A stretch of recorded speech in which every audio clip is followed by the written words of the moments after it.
Very good morning to one and all present here. On behalf of Amity School of Languages, Amity University, Chhattisgarh, I welcome you all to this 5-day FDP on Global Perspectives in Literature and World Cinema. The FDP is aimed to enhance the knowledge and understanding of the faculty members and research scholars in the field of English literature and film studies. It will focus on the major literary themes and concepts like cultural identity, gender relations, diaspora, disability, Dalit, queer, race, and ethnicity in literature and world cinema. We express our sincere thanks to our Honorable Founder President Sir, Dr. Ashok K. Chauhan, Honorable Chairman, Dr. Asim Chauhan, Honorable Chancellor, Dr. W. Salvamurthy, Honorable Vice Chancellor, Professor Dr. Piyush Kant Pandey for their blessings and motivation. We welcome all the esteemed speakers of the FDP and express our profound gratitude for accepting our invitation. Today, we are having with us Professor Dr. Piyush Kant Pandey, Honorable Vice Chancellor, Amity University, Chhattisgarh, Professor Dr. Anil Kumar Aneja, Professor and Head, Department of English, Delhi University, Professor Dr. Himadri Lahiri, Professor, School of Humanities, Netaji Subhas Open University, West Bengal, and Professor Dr. Niladri Ranjan Chatterjee, Professor, Department of English, University of Kalyani, West Bengal. I welcome you all. I'm sure that it will be an absolute pleasure and great learning for all the participants to listen to the intellectual mind.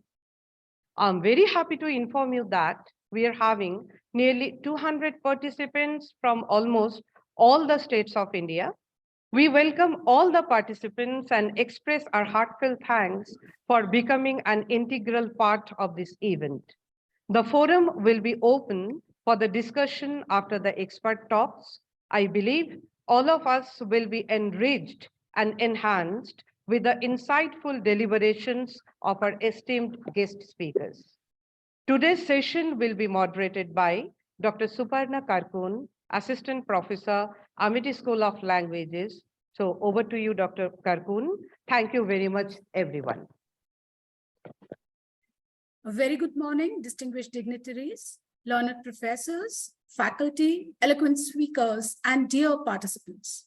We are indeed honored and indebted to have you all with us this morning on the first day of the 5-day faculty development program on global perspectives in literature and world cinema. Amity University has a rich tradition of promoting research, ethical values, and has always promoted innovation in education. And hence, it has carved a niche for itself as a research-driven university.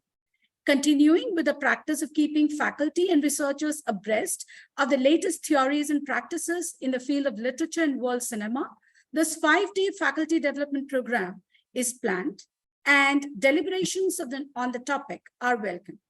Thank you all for being with us through this journey. I am especially grateful to our Honorable Vice Chancellor, Professor Piyush Kant Pandey, sir, for motivating us and being our pillar of strength. Professor Piyush Kant Pandey, sir, is a leader with a multidimensional personality and has been spearheading the university to progress beyond leaps and bounds. May I now cordially invite Honorable Vice Chancellor, Professor Piyush Kant Pandey, sir, for the inaugural address. Yeah, thank you very much, Dr. Suparna. It was really wonderful. And really, it gives me a great pleasure, first of all, to remember and reminisce our Honorable Founder President, Dr. Ashok K. Chauhan, our Chairman, Dr. Asim Chauhan, and also our Chancellor, Dr. W. Salvamurthy, because these are the three stalwarts.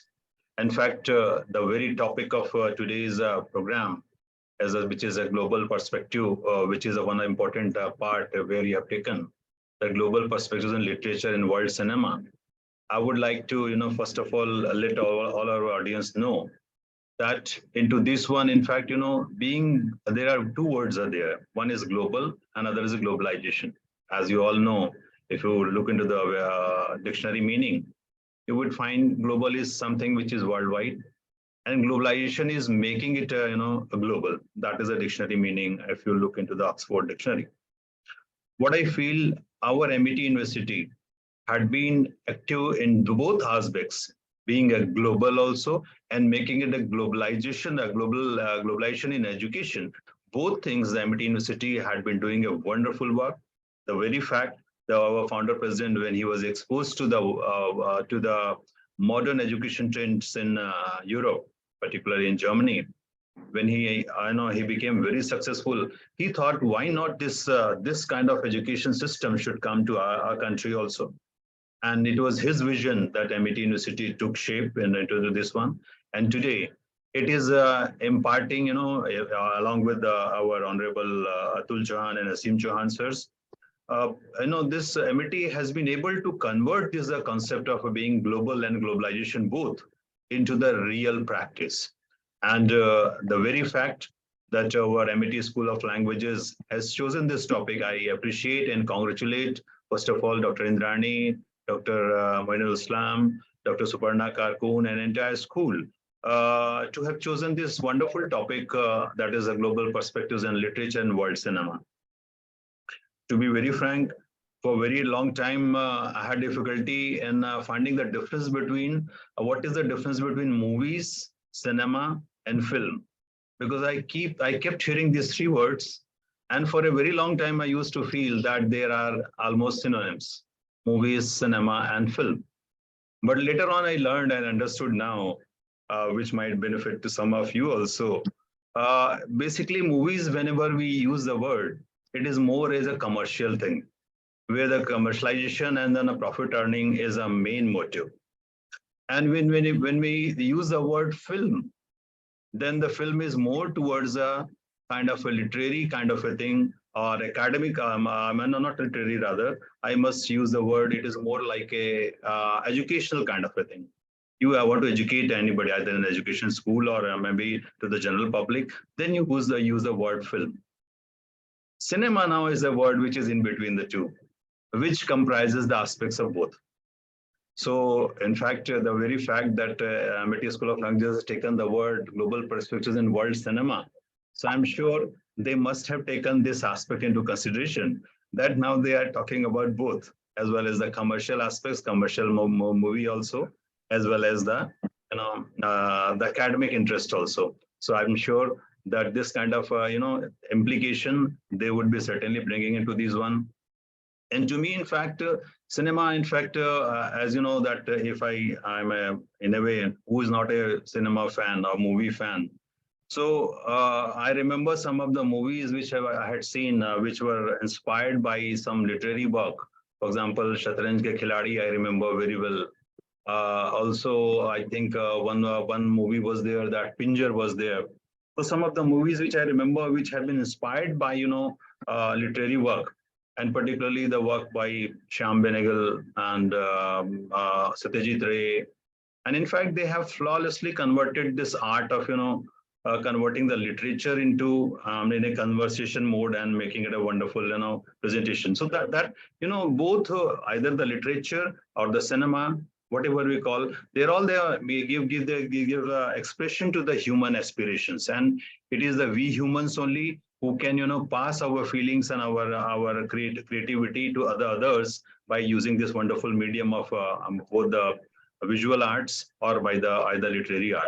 So I'm very sure that these aspects which will be taken by everybody into consideration, and it is really gives me again a great pleasure that wonderful personalities which are here with us. For example, so first of all, Professor Dr. Anil Kumar Aneja, whom I know as a wonderful personality himself in this field, and a lot of contribution to the both. Also, Professor Dr. Himadri Lahiri, who is there, Professor Dr. Niladri Ranjan Chatterjee. These all are the stalwarts in their own field, and I'm sure that the interaction with these wonderful people will be adding a great value and to both the students as well as researchers, as well as all the people who are connected to us from all over India, maybe outside also. It really gives me a great pleasure that we all are assembled here to discuss this wonderful topic. And we all, the meeting of the minds, the meeting of the efforts certainly always results into a great improvement. MIT Raipur has been making wonderful strides, and the credit goes to the entire faculty members and our staff who have been, tirelessly working and bringing their potential into the out, so that ultimately we can benefit our student as well as the society. So with this wonderful perspective, I am very, very happy and very, very thankful to the esteemed guests who have joined us today. And I'm looking forward myself that I could learn a thing or two from the wonderful presentations of our expert panelists. And my congratulations and best wishes to everybody. Thank you very much. Thank you so much, sir. Needless to say, it has been your constant endeavor that has motivated us to organize this faculty development program. Thank you so very much, sir. The close relationship between literature and film has existed since the advent of cinema due to the strong visual characteristics of both the media. D.W. Griffith wanted to film the same way as Charles Dickens wrote novels. Literature has frequently been associated with the visual arts in studies of the history of both art forms. There have been innumerable comparative studies between literature and film, dating back to the beginning of the 20th century. Both cinema and literature are inspired and beneficial to each other. The essential factors which are common in cinema and literature are the process of storytelling and the portrayal of the events. Hence, this concept of today's faculty development program on global perspectives in literature and world cinema has been specially designed for all of you, and I'm sure we all will gain lots of perspectives on the topic. Without further ado, let me introduce to you, dear participants, the first speaker of the day, Professor Anil Kumar Aneja. Professor Anil Kumar Aneja has a long distinguished career of more than 35 years in academics. Presently, he is the head of the Department of English, University of Delhi.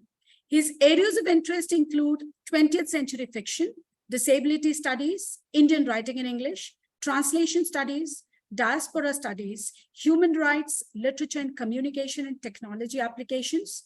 His significant books are the novels of L.H. Myers in relation to Indian history, Myth and Thought, Human Rights and Volunteerism, Combating Discrimination, Some Path-Breaking Initiatives for the Visually Impaired, a comparative study of the visually impaired children studying in special and inclusive schools, and Testimonies of Success. He has recently co-authored a chapter in the Routledge publication of Disability Representation in Film, TV, and Print Media. Professor Anil Kumar Aneja is the founding director, Center for Disability Studies, University of Delhi, chairman, governing body, Zakir Hussain College, University of Delhi, and member, governing body, St. Stephen's College, University of Delhi. He has worked as the nodal officer as well as grievance redressal officer for persons with disabilities and officer on special duty at the Equal Opportunity Cell, University of Delhi, till November 2021. For nearly 30 years now, Professor Aneja has been actively involved in the disability sector in various national and international roles. He was the chair, Rehabilitation Committee, World Blind Union from 2016 to 21. Presently, he is the president, All India Confederation of the Blind, a premier self-help organization of the visually impaired. His achievements have earned him several distinctions from various quarters. Professor Aneja was conferred the National Award for the Empowerment of Persons with Disabilities by the then President of India in 2014. In 2017, he was presented with the Achievers Award by the Indian Eye International Human Rights Observer. He was also conferred the State Award in the category Best Individual Working in the Field of Social Work by the Government of NCT of Delhi. The Rustam Mevanji Alpaiwala Memorial Award 2020 by the National Association for the Blind, and NAB Sarojini Trilaknath Award 2020. He was recently conferred with the prestigious 23rd NCP EDP LTI Mindtree Helen Keller Award 2022 in the category of Role Model Persons with Disabilities. May I now invite Professor Neja to enlighten us on the topic Representation of Disability in Literature and Films. Thank you very much, Dr. Kapur. I hope I'm clearly visible and audible. Yeah. Thank you very much, Dr. Kapur, first for that very wonderful and very overwhelming introduction, which I am sure I do not deserve. But I deeply appreciate your kind gesture in introducing me in this way. Professor Pandey, the Honorable Vice Chancellor of MIT University, Chhattisgarh, my co-panelists, Professor Shirashi Hadri and Professor Chatterjee, members of the School of Languages, particularly Dr. Indrani, Dr. Mohammad Islam, and Dr. Kapun, Spanda Kapun, and other colleagues at the School of Languages, MIT University, Chhattisgarh, participants, colleagues from various parts of the country, ladies and gentlemen. It is indeed a great privilege, should I use the word proud privilege, to be with you this morning at a premier global institution, MIT University, which in a very short time have carved a niche for itself as a premier institution, not just in India, but across the globe by introducing innovative and visionary courses and technologies to propose pedagogy and higher education. Today's webinar, we say FDP, 5-day FDP rather, not today's, 5-day FDP, on global perspectives in literature and cinema, is another step forward in the direction of making the university and the curricular truly modern in the real sense of the word. It's indeed my privilege to be with you this morning at the inaugural session of this important FDP and sharing my thoughts with you.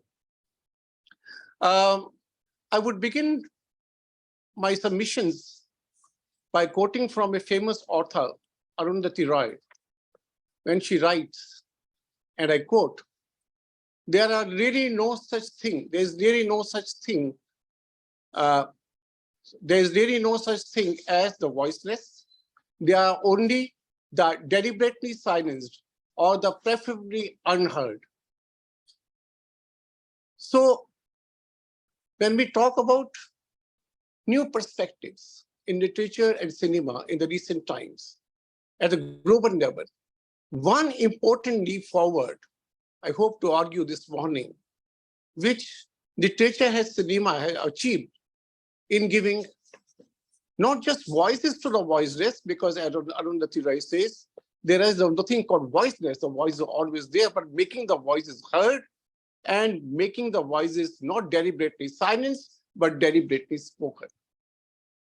I further argue that when we talk of post-colonialism and postmodernism, we often link it with the as a contrast, as a response to the colonial rule.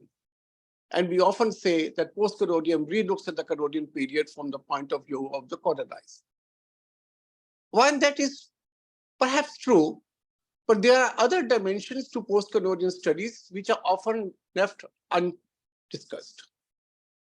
One such dimension is, and I argue that after the Second World War, particularly, because post-colonial studies, if somebody was to ask me the emergence of post-colonial studies, while on one hand, I argue that there is much of the post-colonial, even during the colonial period, there were writers contesting and resisting the colonial.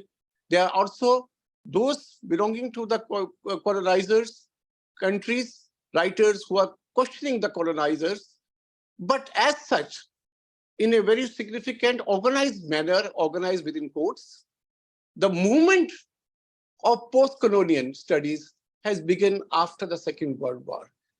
In countries which became independent soon after the Second World War, India was one of those countries, but also in countries which did not become independent immediately after the Second World War.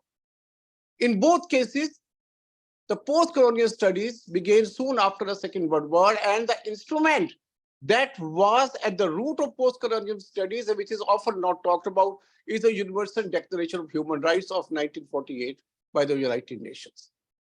It was that recognition of Universal Declaration of Human Rights in 1948 by the United Nations, which truly ensured that everybody's voices are heard, not just of the few that have the power and the space to articulate themselves.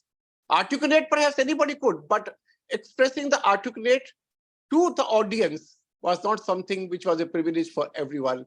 And that became a privilege for everyone only after the Universal Declaration of Human Rights in 1948. It's after that that discourses of the subaltern were foregrounded, which are hitherto overlooked.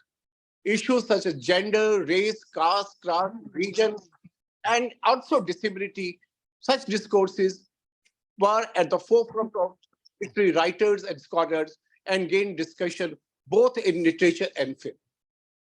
Literature and film, I say, because these two mediums are more suitable, in my view, for articulating the voices, not of the voiceless, but unheard voices of those who are loudly speaking. I was looking at this film many years ago, and there's one dialogue. The artist was designing an ad for the hearing impaired, and the caption read, "The loud scream that you cannot hear." It is that loud scream that you cannot hear that literature and cinema ensure that it will be heard.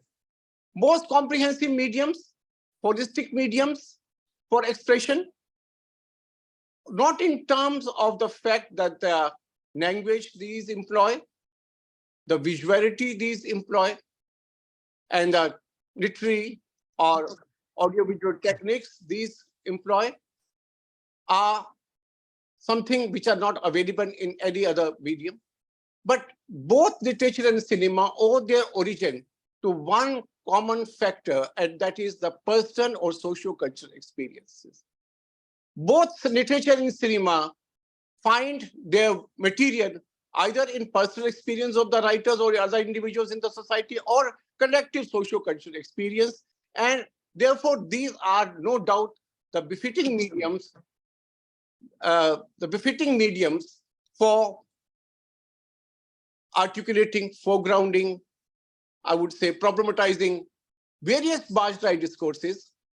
While I would talk of one of these today, that is a disability discourse, I must say that the essential points which I hope to make in respect of disability discourse would be the one which would perhaps in the days to come would be amplified, echoed, elaborated, or supplemented, or enhanced, or perhaps contested also by various other scholars during next 5 days to come. I just mentioned that it is a recent discourse, that disability is a recent discourse in literature and cinema. The question now arises, is that actually the case? A look at the past reveals that disability has been very much a part of our culture and mythology for ancient times. Look at the characters that you can see on the screen. I hope the screen is visible to everyone. Aishwarya, my research assistant, is helping with the PowerPoint. Aishwarya, are we comfortable with the screen? Yes. Okay. Right. Look at the characters that we have on the screen. Hephaestus, Nebuchadnezzar, and Dorothy, and so many others, which are familiar characters, both from the Western and Indian mythologies. In Indian mythology, we have Ashtavak, we have Manthara, we have Dhritarashtra, we have even Kumbhakarna for that matter, Shakuni, and so many others who are persons with disabilities. In fact, the story of Mahabharata, the epic of Mahabharata would not have taken place in case disability was not there, because the denial of kingship to Dhritarashtra was the actual cause which ultimately led to the battle of Kurukshetra, the Mahabharata. And if that denial was not there, that denial of kingship to was not there in the case of Dhritarashtra, perhaps the epic of Mahabharata would not be read the way it is read today. But even when we so vividly notice these characteristics, the question arises, do we really talk about these? Do we actually read any of these Western and Indian texts in which these characters occur from the point of disability? Perhaps not. And we don't do that because we have shut our eyes. It's not the texts are not speaking of disability. It's that we have shut our eyes as far as an important discourse in these texts is concerned. We are so conditioned by stereotyping of our own attitude towards this very important factor of our life, which is a part of everyday life, as I hope to demonstrate soon. But before that, I want to mention that despite the fact that disability has existed in our culture and mythology since ancient times, both Indian and Western, the stereotyping, the negative dimensions to disability has been there as also as a part of our philosophy. To illustrate one of these, I quote from Plato's Republic, and what he writes, and I quote, "This is the kind of medical provision you should legislate. Provide treatment for those of your citizens whose physical constitution is good. As for the others, it will be the best to leave the unhealthy to die," unquote. This was the view held by Plato, who is supposed to be, was had to be many by general consent to the first philosopher. He continues to write, and I quote, "All guardians are among the finest of humanity. They are children of gold." The remaining quote, but there are inferior guardians also, he says, and by inferior guardians, he means persons with disabilities. So this whole notion of body being the benchmark for ability or disability, body as a determining factor for virtue, for everything in life, right from education to governance, a stereotype that disability studies are combating to fight till today, and perhaps would be doing this for a very long time, because while we all strive towards inclusion and equality, we are also aware that inclusion and equality appears to be a far cry now, considering that the very provisions made by the central government 30 years ago or so, 28 years ago to be very precise, have not yet been implemented. So it is that discourse in which Plato indulges, treating persons with disability as inferior engines, inferior guardians, fit to die because they are physically deformed or in weak in body, is something that continues. And even when today, disability is a part of our everyday life. If you look at the statistics, nearly 15% of world's population suffers from some kind of disability or the other, 15%. And the number, if you look at, would be somewhere near the 2/3 of population of entire India. That means the 2/3 population of the entire India nearly constitute the world population of disability. 5% of these suffer from severe disability.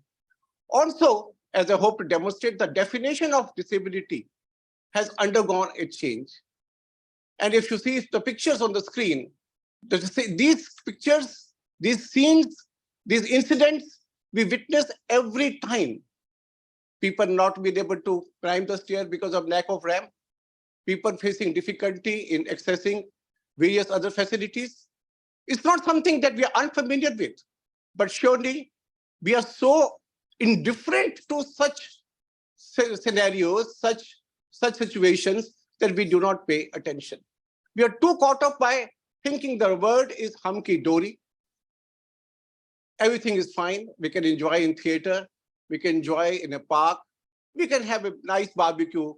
We can run around, not thinking or perhaps regarding some of the other side of life as a mere aberration. The question I ask is this really an aberration? people struggling to get into the bus, people struggling to get into the buildings, people unable to walk on the road, traffickers being unmindful of persons with disability. Are these really aberration is a question that we need to ask ourselves today, and I think for a long time. So on one hand, we have a socio-cultural representation, within quotes I'm using the word because representation in a different sense, disability in our literary texts, in our mythologies from ancient times, both Indian and Western. On the other, we have very negative and derogatory views of some of our philosophers, including Plato, on disability. On the third, on one hand, we have disability as a part of everyday life, not just in numbers, but in everyday situations. And on the other, we have situations when we fail to turn our eyes and attention to those who are a part of us, who need to be included, and who need to be paid attention to for a holistic but we fail to do that. This is the reason, in my view, why literature and cinema should engage with disability. This is the reason why literature and cinema has engaged with disability, particularly after the Second World War. And why literature and cinema? I would say even literary criticism and philosophical criticism has also engaged more with disability after the 1940s. To begin with, I would refer to Foucault. Just give me a minute. The slide changing slide, so I refer to Foucault writing in 1976, and Foucault writes, and I quote, "The right to life, to one's body, to health, to happiness, to the satisfaction of needs, and beyond all the oppressions or alienations, the right to rediscover what one is and all that one can be.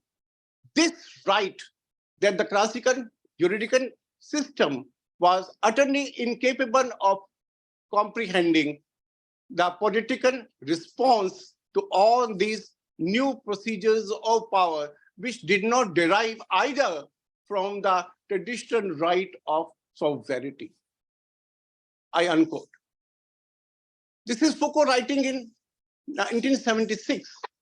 But even before that, as early as in 1943, Sartre engages with disability when he writes in Being and Nothingness, when he says, and I quote, even this 1943, but translated in 1956, and Sartre writes, "Even this disability from which I suffer, I have assumed by the very fact that I like. I surpass it towards my own projects, and very important, I make of it the necessary obstacle for my being. The necessary obstacle for my being, and I cannot be crippled without choosing myself as crippled." To me, as a first statement, which tells us that disability is subjective. It is not something that is outside, that's on the body.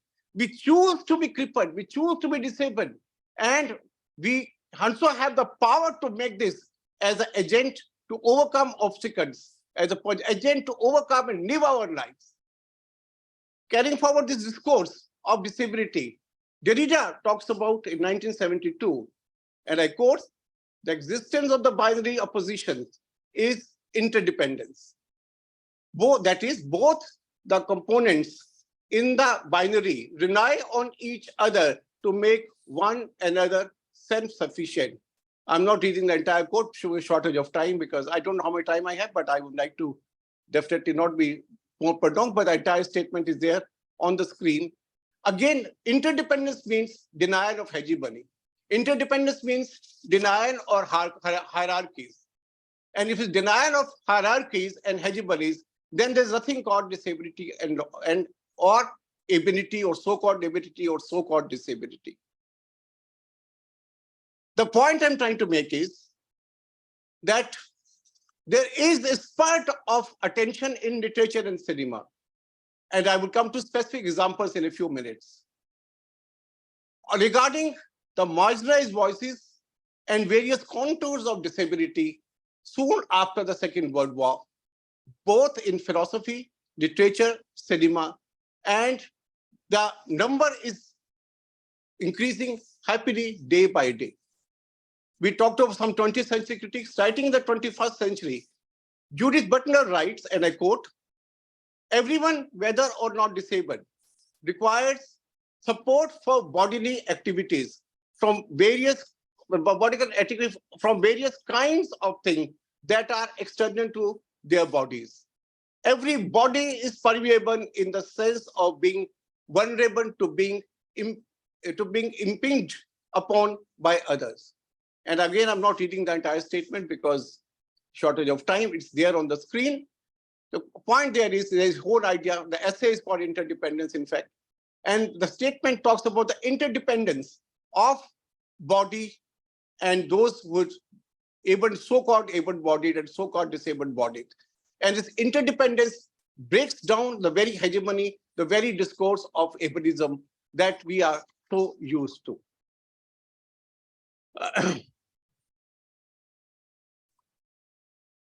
Having talked so much about disability, the question arises now, is there a clear definition or understanding of disability?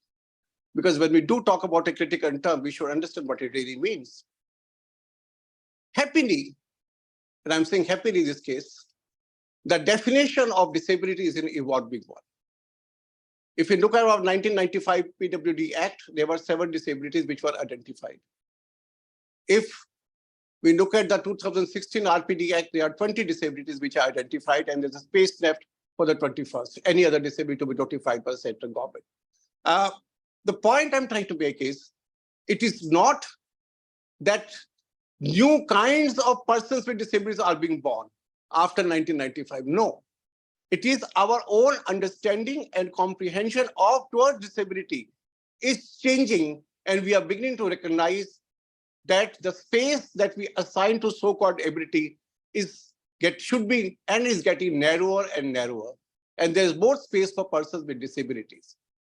The change that's come about in the definition of disability can be seen from the 2 definitions, one by the World Health Organization and one by the United Nations Convention on the Rights of Persons with Disabilities.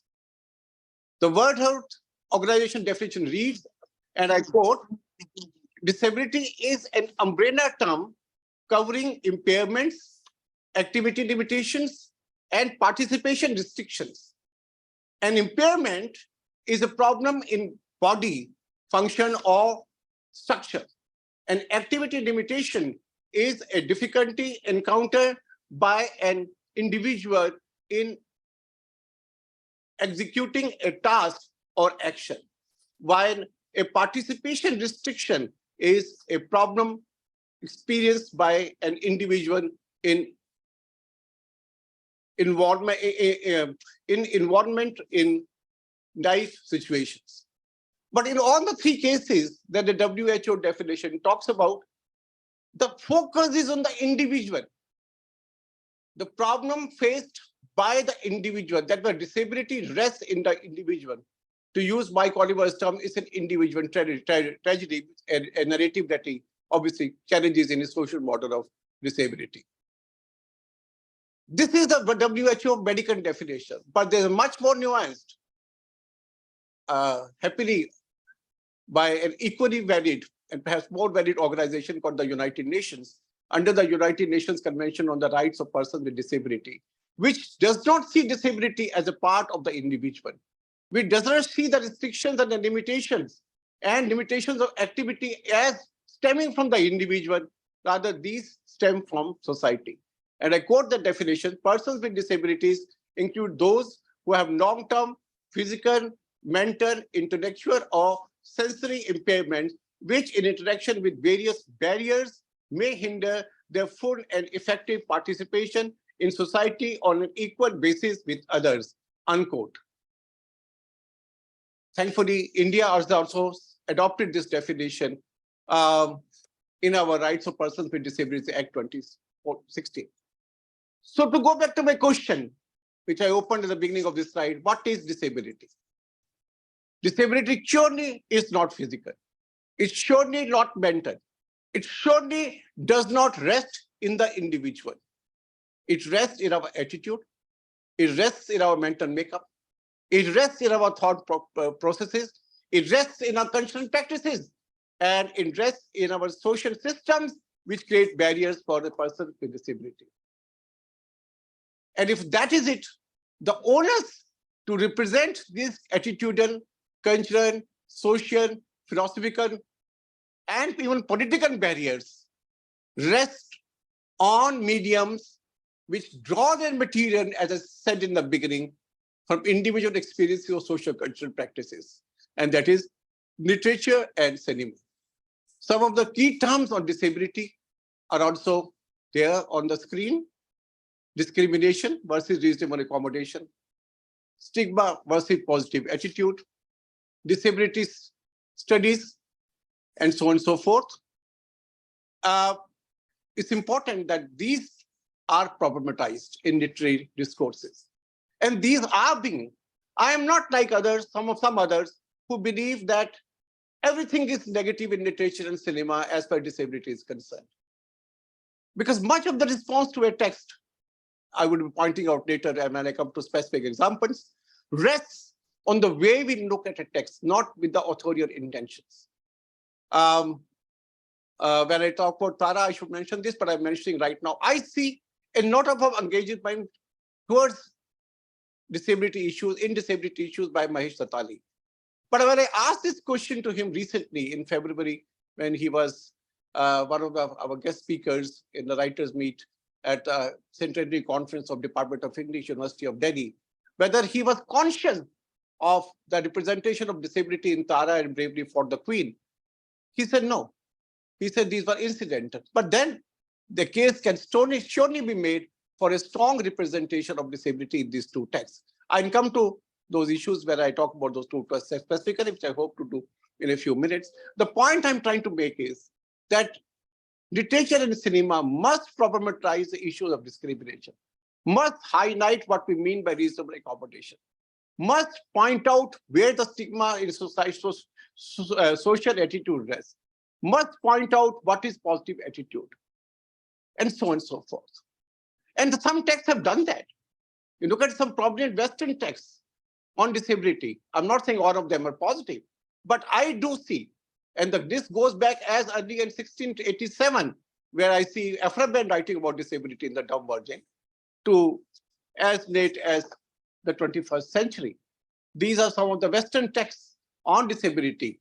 And these texts many of these texts I have tried to see, working some of more others, can be read as some positive representation or having the potential of pointing out the positive in disability. And not just Western, there are some Indian texts also which have a similar potential. These are some of the Indian texts that we have on disability, again from the ancient times till today. And particularly after Subha, the Ravindranath Tagore story, Rangbhumi, and so on and so forth. There are quite a few. In fact, the list is not comprehensive. The list is representative only, but there are many more texts which can be read from the point of disability. One of the points that I argue always is that disability is something which is a critical lens. It is not a philosophy. It is nothing much to do with law. It is to do the way we look at a particular situation, whether in life or literature. And if it's a way of the way, if it's a method of critical examination and analysis, then surely any situation, any text has the potential of being read from the point of view of disability. I also contest the notion, which I hope to do when I talk about one of my films, that one of my favorite, that disability is linked with ethics or morality. There may be characters with disabilities who may be villains, who may be negative. In Ankhe, there are 3 thieves, dacoits rather. They have a bank robbery in daylight. In Qatr, we have somebody who murders. He kills somebody, the person with whom his wife is having an extramarital relationship. I hope you are going to relate to these movies. I will come to these more specifically later.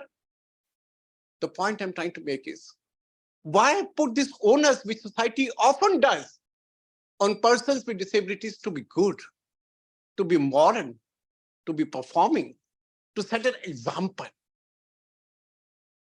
Why cannot we not see persons with disabilities as pure human beings, having their own faults, own voices, own virtues, own shortcomings, own advantages, as just like any other person?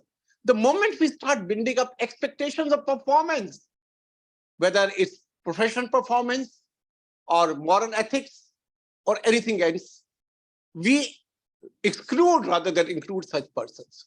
It's unfortunate that some scholars of disability studies also believe that they should be all good represented regarding persons with disabilities.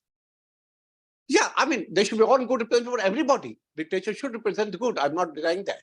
But life is not all good. Therefore, there would be aspects of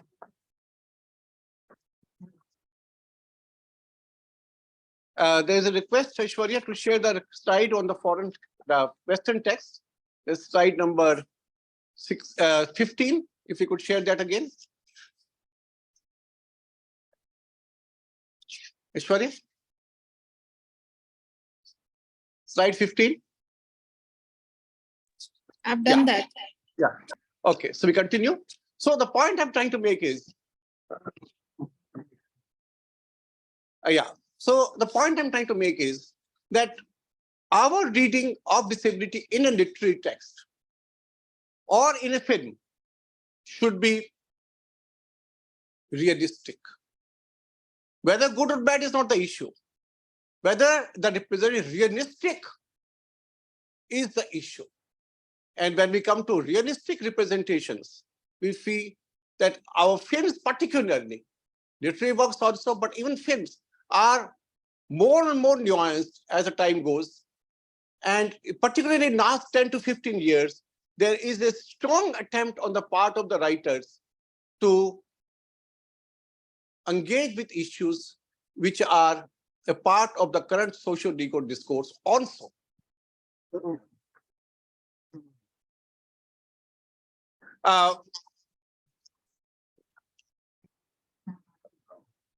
I do get a bit disturbed when there's a message on the screen because my voiceover reads out. So that's why I take a pause slightly to understand whether the message to be okay. Thank you. Yeah. So, and I argue elsewhere, and a point I do not wish to extend very much in this lecture, that from 1950s or 1940s, we can see, even earlier than that perhaps, even in Premchand, there is a correlation, the way disability is viewed in society and in legislation, and the way it is represented in literature. Now, whether this correlation is incidental or deliberate, we cannot say. Sometimes the writer also may not be aware of their own conscious creative processes, and they may be writing unconsciously, subconsciously, talking about issue they are not actively or directly responding to. When we talk about specific representations, one of the texts that comes to me is one of my favorite. I always talk about it.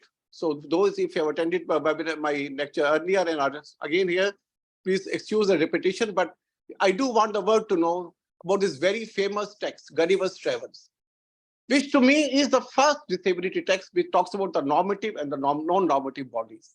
The whole question of the normative, the whole question of perception of body and how body is viewed and how attitude towards the individual change.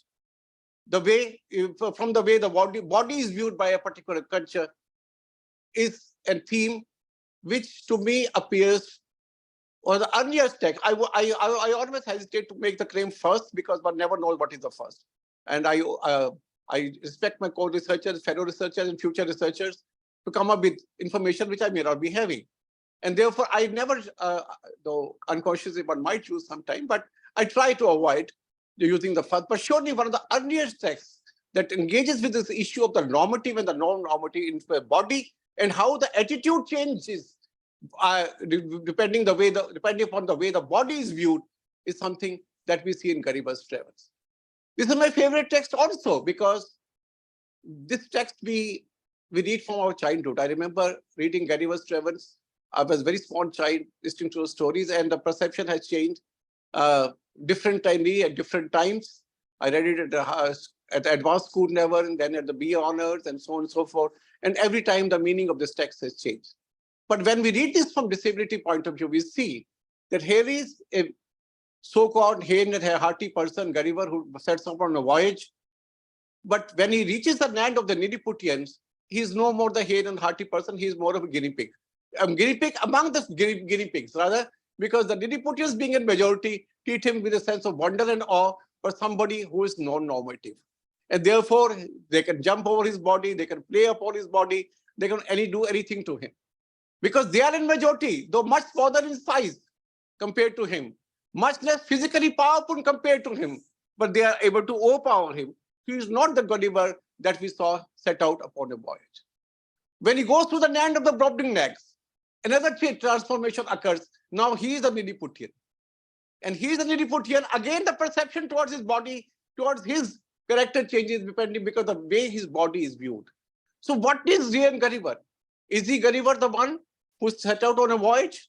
Is he the Gulliver who was among the Lilliputians, a giant among the Lilliputians? Is he the Lilliputians among the Brobdingnags, among the giants?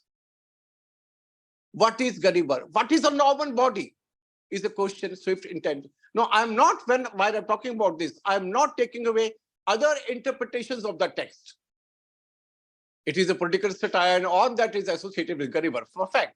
But this text also talks about the whole issue of subjectivity of body perception. That there is subjectivity, there's nothing called objective body or the normative body.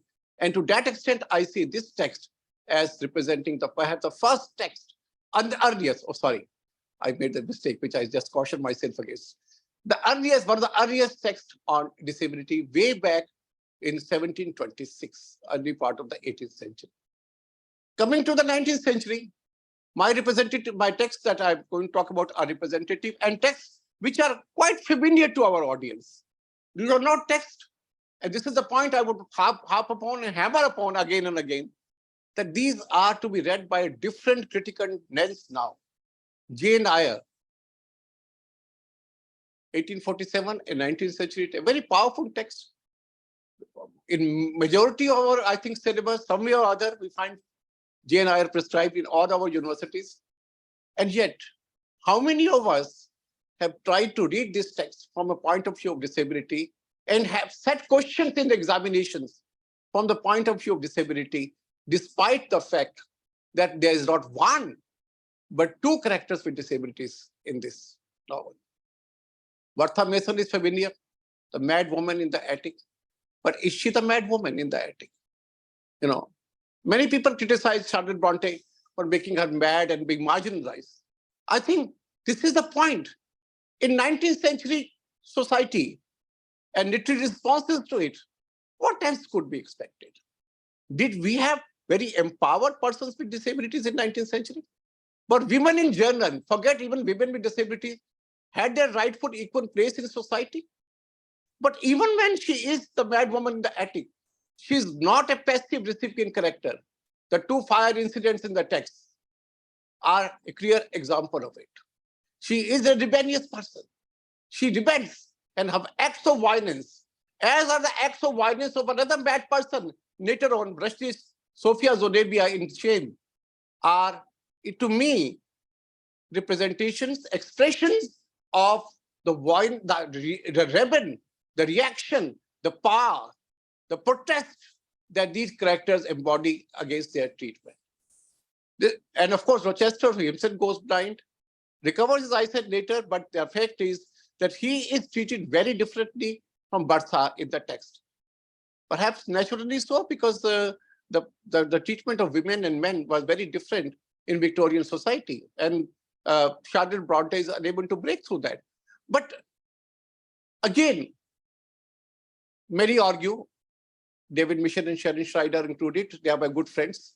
And Shinpa is here, who has been also closely worked with them. disability as a narrative processes.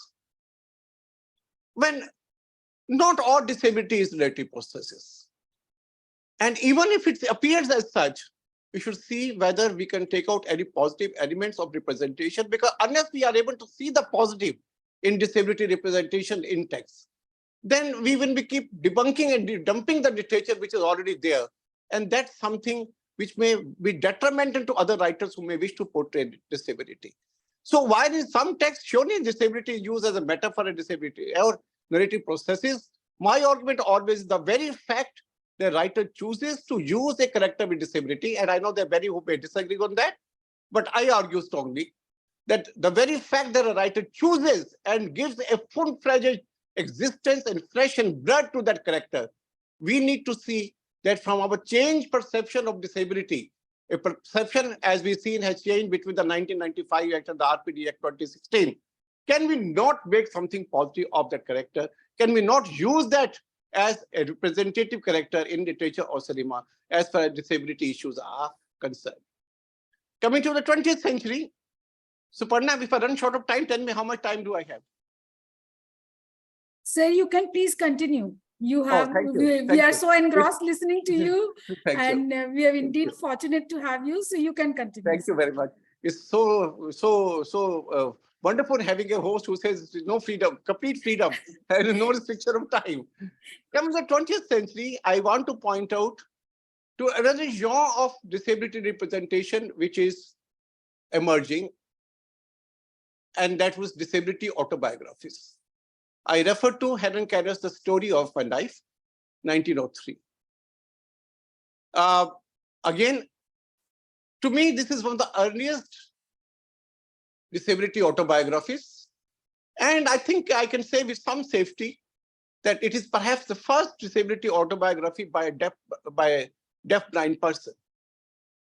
And by a person suffering from what we call today multiple disabilities.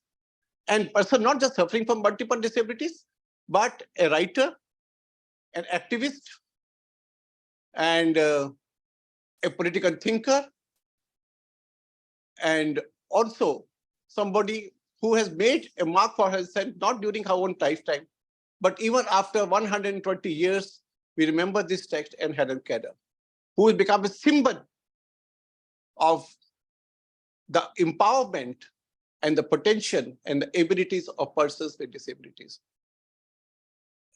At a very personal level, I want to say that, as Suparna mentioned, I've been fortunate and honored.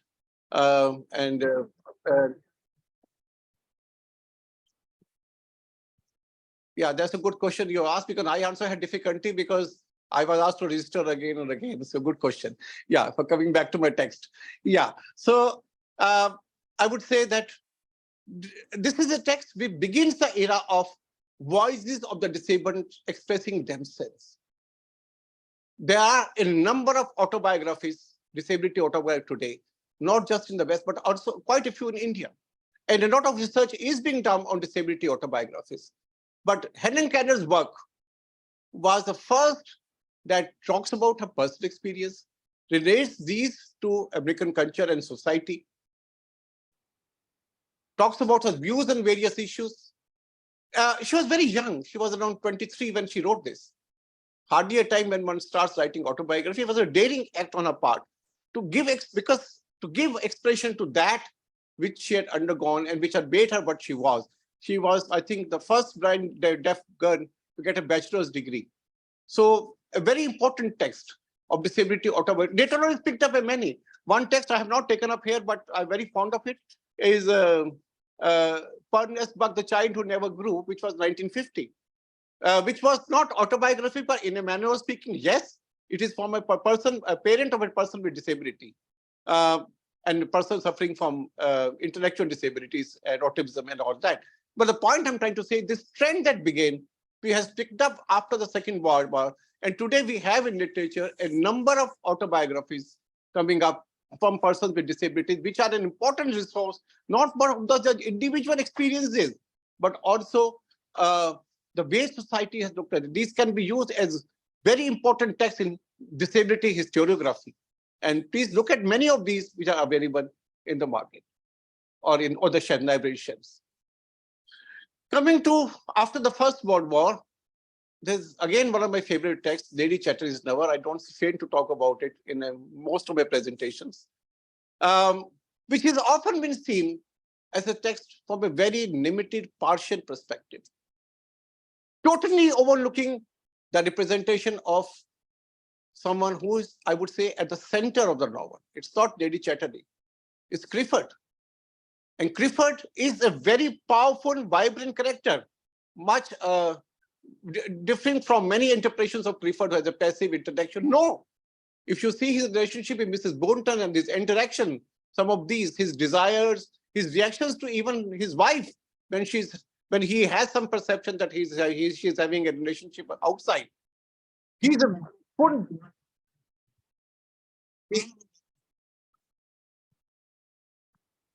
I'll come to that. I'll come. No, I win. Don't worry. I'll express my take on this. And I don't agree that Bollywood is representing Bodhi with pity. No. And I will come to it, but don't worry. Please keep your question to the end of the presentation, because one, it distracts me where I'm speaking. Number two, many of the questions may be answered during the course of the presentation. So of course, I'd be happy to take questions after that. Yes. So yes, so though he is at the center, Lady Chatterjee has never been seen purely as a text or largely as a text which talks about Lady Chatterjee, her aspirations, romantic, her sexual experiences, her womanly needs, assertion of the woman. I think there's a strong need to read this text, as I have tried to read, from Clifford's point of view also, and see. And there was a great deal of interest in disability, we must not forget, after the First World War, because both in the US and UK, there were a lot of provisions put in place. If one of my PhD students is working on these disability between 1920 and 50, and he is able to unearth a huge number of policy documents on disability during 1920s and 1930s. Because the war veterans, many people who came back from the war who are disabled, was a very serious crisis before the governments of the respective countries. And a lot of, okay, if not a lot, but some provisions were put in place. Let's not forget that the invention of the white cane also took place in 1920s and 1930s, soon after the First World War. So disability had acquired a different direction. Even a text as a wasteland, India talks about disability and war. Let's not forget that it has become an important issue, and Norris' response to that is there a need to look at. Coming to the Indian text now, Anita Desai's Clear Light of the Day is one such text that comes to my mind. There are many that comes to my mind. Shinpa BSN and I have worked on 18 Indian texts on disability, which 9 in English and 9 in other languages, regional languages, which we believe have potential of being read as texts from disability point of view. Negative, positive, that's not the issue. So first we should see that the representation is there. The values is where the value additions can be done later. But the very fact that there's so many texts do talk about disability is also very important. That is very much of a part of our culture and literature. And we've been talking about 1980s. We are talking about post-World War now, second. We're talking the post-colonial period, the character of Baba. And Bhim, particularly the relationship between Baba and Bhim that there is. And the way Baba is trying to make sense of his own disability through memory, through music, through gramophone records, trying to play the role of a mature person, though he behaves like a child, but this whole dichotomy, that on one hand, he is a grown-up person, on the other hand, he suffers from intellectual disabilities. The conflict within the individual and within the family that it arouses is something which is central to this text, which again, I think needs to be explored. Both Shanman Stop, Midnight Children and Shame, in my view, talk about disability in a significant way. Though, again, while talking about these novels in this manner, I do not mean to take away their political significance or any other symbolic or literary meaning that these may be having. When we introduce a critical lens, we all know that it doesn't mean that other interpretations are not valid. But one more interpretation, which may add richness to our understanding of the text, is something that we need to look at. And disability can be that one tool, I emphasize again and again, that can provide us a more rich and a nuanced understanding of these and many other texts. And hopefully there will be now time when we teach these texts in classrooms, we would be asking examination questions also, and at least introducing our students to disability angles also of this text. So the figure of Sophia Zenobia, as I referred to her at the beginning, again, are acts of violence, strong reactions to the way Sophia is treated, to the way Sophia is dealt with by the families and by society. Right from the fact that when her marriage is not thought of, her younger sister's marriage is thought of. The fact that even when she's married off for convenience to somebody much younger. And that's as late as 1984. Now, 1984 was a time when, on one hand, there were strong movements in India and also in the West to break out of the stereotype social constructs. But there was a tussle because the stereotype constructs were still prevalent and I would say overpowering as far as Indian situations were concerned. I don't want to talk too much of the West today, but India, I give you two examples of this. In late 70s, when a visually impaired person topped a particular university in masters, he was not given an appointment letter as assistant lecturer at that time was the term, because a person with disability would not be able to teach. And even after strong interventions, he got that letter. For 2 weeks, he was monitored in the class. Such was the prejudice of the most educated against the person who had topped the university, that he was monitored in the class for 2 weeks before he was given his formal appointment letter, just to check whether he could teach being visually impaired. Another visually impaired person was not interviewed by the college principal, saying, "When I do not wish to appoint a visually impaired, why interview?" This was in 1980s. I'm not talking much earlier. So this was the scenario, and there are many more histories I can talk about it. I know of one university topper, visually impaired again, who nearly became a clerk in a transport company, a government transport organization, because he couldn't get a job. Thankfully, ultimately, he got a job and he recently retired. But he nearly gave up hope and appeared and nearly became, because he was selected. But thankfully, in the meanwhile, a college intervened and he was able to get a job. He was a gold medalist. So the point I'm trying to make is, on one hand, there was activism, strong activist movements, particularly stemming again from the visually impaired in 1980s, but some other disabilities also. On the other hand, there were stereotype attitudes of the kind that we see towards Sophia Zenobia in Shame. And her strong acts of rebellion at every stage, she does not accept. We think people with intellectual disability do not think or do not perceive. That's a totally incorrect notion. They do think, they do perceive, though through a different medium. And her acts of rebellion I see as acts of protest, and something that we should look at more seriously. Coming to the 90s, all mysteries novels, Rohinton mysteries, all three of them, all three major novels, Such a Long Journey, A Fine Balance, and Family Matters, ranging a period of around 10 years, have strong disability representation. Every novel, now this can't be coincidence. Many people think these are just metaphors, coincidences. No, these can't be coincidences. 3 novels, all of them. Natani's 2 plays, both of them. Strong disability representation. We are not trying to twist text. But surely if something is so visible, or even if it's covert, can be so easily decoded, then there is a time to look at it. So mystery is also a text that we should look at. When we come to 2000s, there are many other texts which I have not included because shortage of time, and I think I'm already exceeding my time. But one text that I want to talk about from India, a pre-independence period, Rangbhumi. As early as 1924, you may be wondering why I'm going back 100 years ago after coming to 1990s. I'm doing so because earlier I was concentrating on texts which were written in English. Now I'm talking about Hindi text. This text is often seen as a response to colonial power. This is talking about delineation of the Dalits, the caste text, whole idea of economy. Hardly the text is seen as a strong disability text, despite the fact that the protagonist Surdas, who occupies more than half the space in the novel, is a person with disability, a person visual, and a very strong character, a person who is able to stand up to the colonial and economic powers, Raja Mahendra Pratap and John Sevak, and the powers that these embody.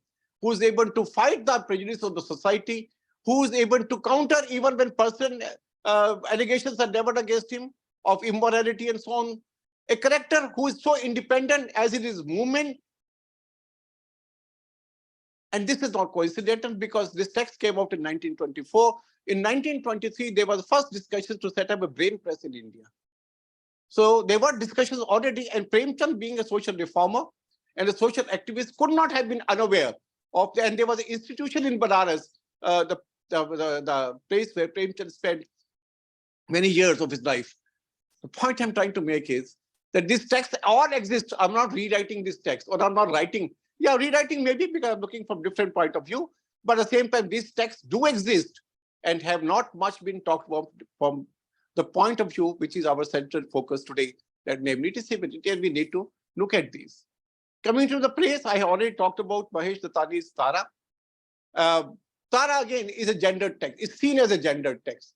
How, because there were preference to the boy and not to the girl, and his life became more important.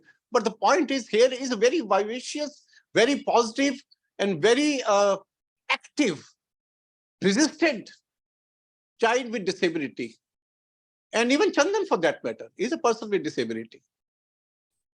And yet, both central characters being persons with disability, the text is still not seen from disability point of view, even by the very author who wrote it. And yet, as said, I don't know how many of you seen performances of Tara. I have seen performances of Tara. And if anybody can say that this is not a disability text, I will have no answer for such a person, because it's so obvious and so visible and so much present throughout, both in visuals and in dialogue, that it cannot be done away with. When Tara represents over disability, a very clear, visible disability on stage, there are other texts by Girish Karnad, Broken Images, which, though not directly representing a person with disability on stage, has its center the theme of disability in the character of Madhini, who is present by her absence, who overshadows and dominates the action of the play, who so much traumatizes the central character Manjuna that she even breaks. I mean, she's just unable to get over, because of course not just she has stolen her text, which she has published and got fame from, but apart from the fact that in life also, her disabled sister was much more successful with her husband and in life, and even the glory under which she basks is a glory that is borrowed and stolen rather from her sister. This is the word of the abled and the disabled.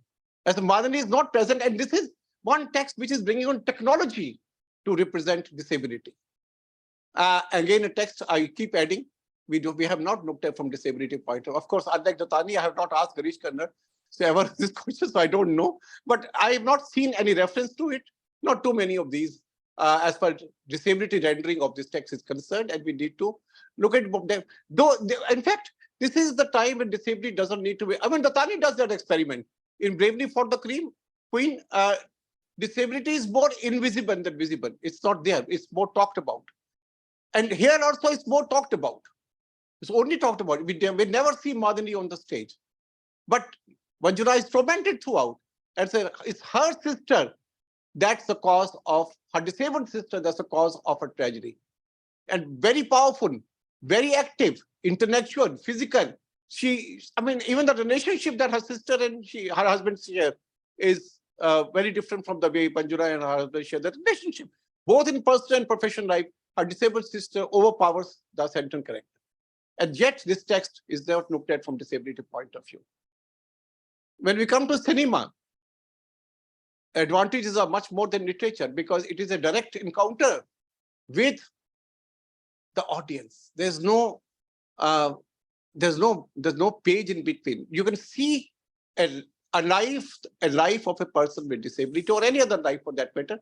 Cinema is a very direct audience. One thing good about cinema is, or bad, I don't know, but we don't need to be educated or literate. It appeals to all classes. Whereas, as far as literature is concerned, unless you have a certain degree of education and literacy, you are not able to read. You're not able to perhaps comprehend the finer nuances. If it's a literary text and you use literary devices, then surely you need to be much more advanced education than just being literate. But cinema requires no such responses. Of course, it's always good to know the cinematic techniques and so on and so forth, to be able to respond to colors and visual techniques which are employed in a film. But even without that, masses can respond to the screen, and that's, I think, something very important. And therefore, when you see the disability coming alive on the screen, it makes much more appeal to the audience. And I think more than literature, then, I would say cinema is a stronger medium of disability representation. Now, somebody was talking about Hollywood. So these are some of the texts from the Hollywood that you see on the screen now. Quite a few of them. If you count, there are 48 films I have taken in this, but this is not, these are only representative. This is not the end of it. And there are many more. And similarly, there are Indian films also right from 1950, starting from Mashhad to wherever. I have a list of around more than 50. The screen has 36 films, but huge, right from 1950. And I believe there's one film even before that, forgetting the title right now. I have not seen it, I've not looked at it, so I will not talk about it today. But there's a whole body of work in cinema that needs discussion. That obviously, and I come up to the latest film, which has recently been released in this screen. The point I'm trying to make is, again, that it is not that literature and cinema have not responded to this disability. If you count the number of texts that I have presented before you, these must be more than 150 or so. And if 150 texts we are able to identify in one presentation, we talk about some kind of disability, then to say that there are no global responses to disability and literature, disability in literature and cinema, then we are overlooking something very important. When we talk about Indian cinema, Bollywood we are talking about, somebody said in a message that these are, Suparna, can I take another 10 minutes or so? Sure, sir. Sure, sir. Okay, thank you. Yeah, when we're talking about Bollywood, somebody said that that only pitiful. I do not agree.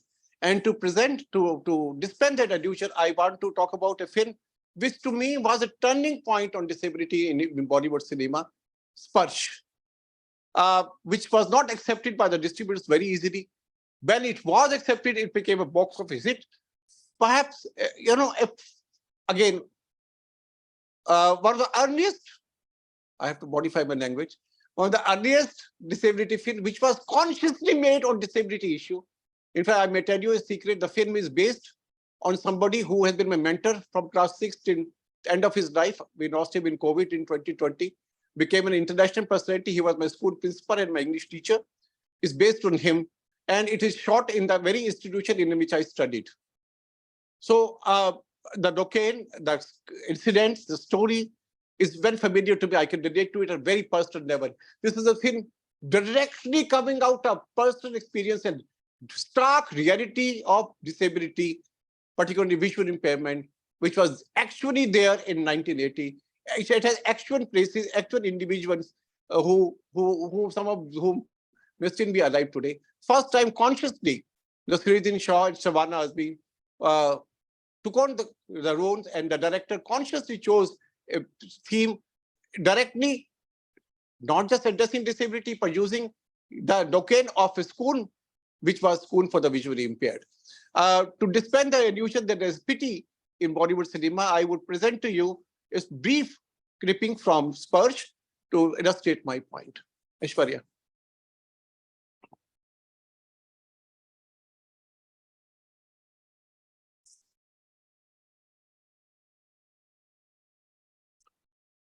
Can we have the video?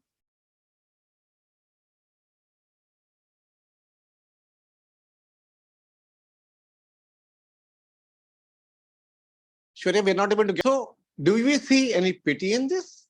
Here is a school principal, fully empowered, assertive, positive, dynamic, independent,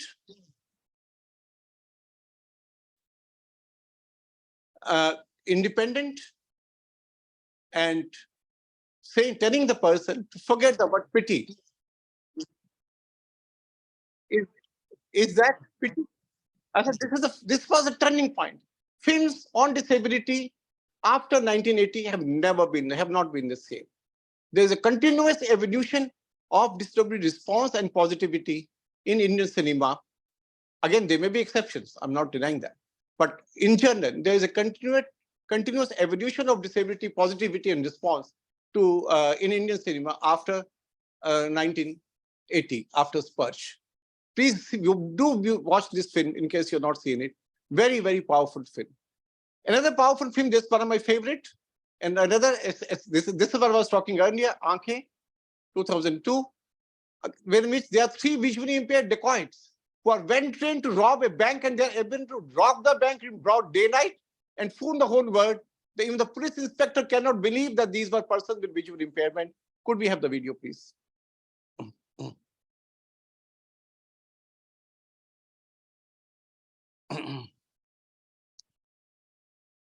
Different way of confession, but you see that nobody could believe that a visually impaired group can actually rob a bank. Now, many say they are shown as robbers, so what? Look at the training under which they undergo. Very realistic training given by, and this is a training which has all the stars: Amitabh Bachchan, Sushmita Sen, Ajay Devgan, Paresh Rawal, Arjun Rampal. Multi-crore film, choosing 3 visually impaired and very realistic. You should look at the training scenes, which I don't have the time to demonstrate. You see the training that's given to is very, very realistic.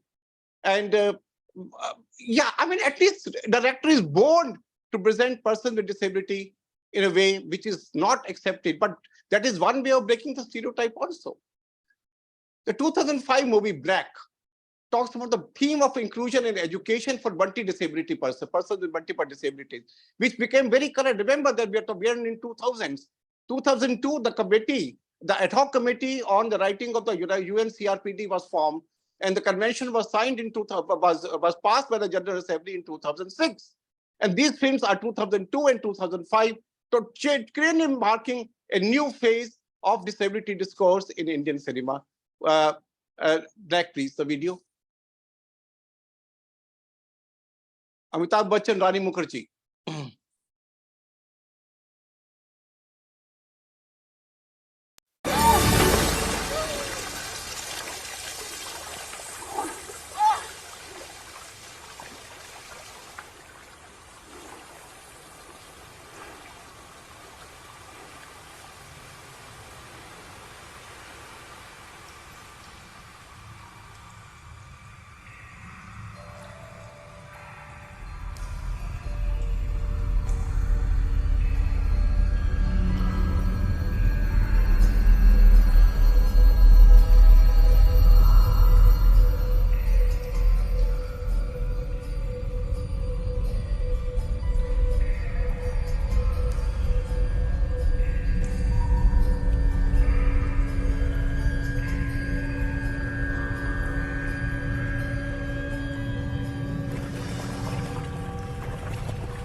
Whoa.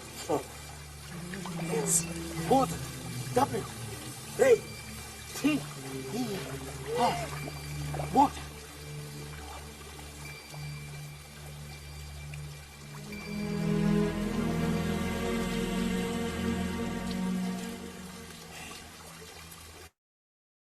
Yeah.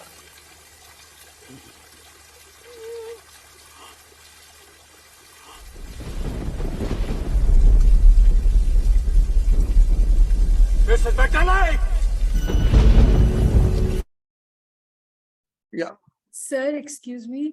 Sir, much as we would love to, listen to you, but since other guests are also waiting. Yeah, I'm just finishing.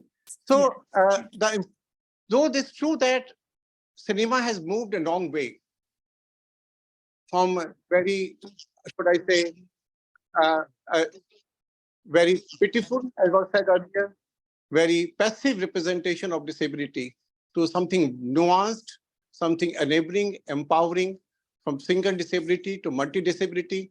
The perspective, various perspectives in Indian cinema have been very different: heroic, sympathetic, realistic, inspirational, comic, pitiful, commercial, and also sometimes commercial. Yes, it is true that sometimes disability is used for commercial purpose. I'm not sometimes even derogatory. But the point is, the engagement is evolving. It's becoming more in quantity, and it's also becoming more evolved in quality. Some of the important themes that have been picked up by literature and cinema concerning persons with disabilities are family, education, community, all possible themes that you touch the lives of persons with disabilities are picked up by literature and cinema over the years. And it's important to open our eyes and be sensitive and intellectually alive to these themes. It's also true, I argue, that disability has evolved from a charity perspective to a rights-based perspective over the years as far as its representation in Indian cinema and films is concerned. The question arises, what is the path ahead? It's important to remember, as I noted in the beginning of a presentation, that a word is no longer a hegemonic place. As Derrida said, the binaries are interdependent, and the binaries of this and that are more disabling than disability itself. If India has to claim herself as an inclusive, sensitive society, if India has to really aim to become a developed society, if literature and cinema really need to identify themselves as true representative of socio-cultural and individual experiences, and if India needs to secure Sir, I'm so sorry. We need I'm just to finishing. like just My last line. If India needs to secure its place, permanent place in the United Nations, there's no way but to engage with disability in our life, literature, and cinema. Thank you very much. Thank you so much, sir. It was indeed a very, very happening lens that we need to employ to view literature. Thank you so much. We will indeed meet Sorry someday. for crossing the time, but that's why I asked you in the beginning how much time I have. No, sir, not at all. Thank you. Thank you so much, sir, for this very interesting deliberation. Thank you so much, sir.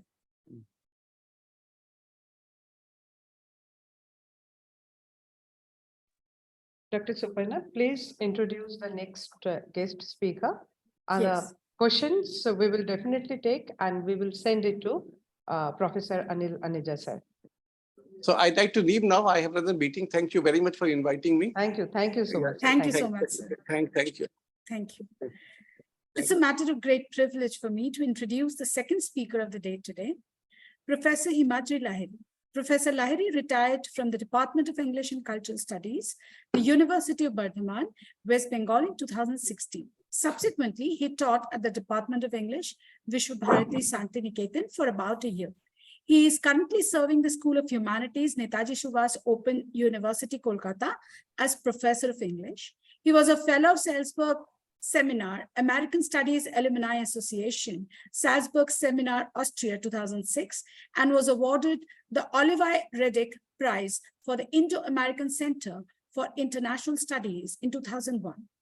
Professor Lahiri has written extensively on diaspora studies and Indian English literature.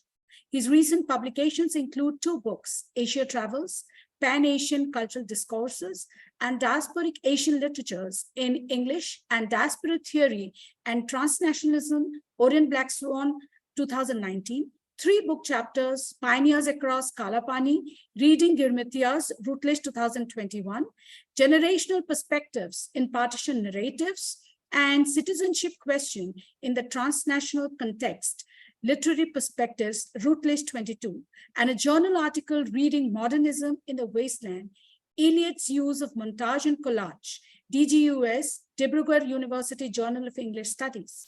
At present, he is working on a book project on the partition of India. He is also interested in post-colonial literatures and the 20th century British poetry. May I have the absolute honor, Professor Lahiri, to invite you to enlighten all of us on the topic, Future of Diaspora Studies. Thank you so much.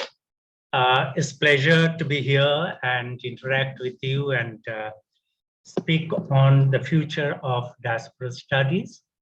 I will try to deliver my lecture for about 40 to 45 minutes and then field questions if there are any questions.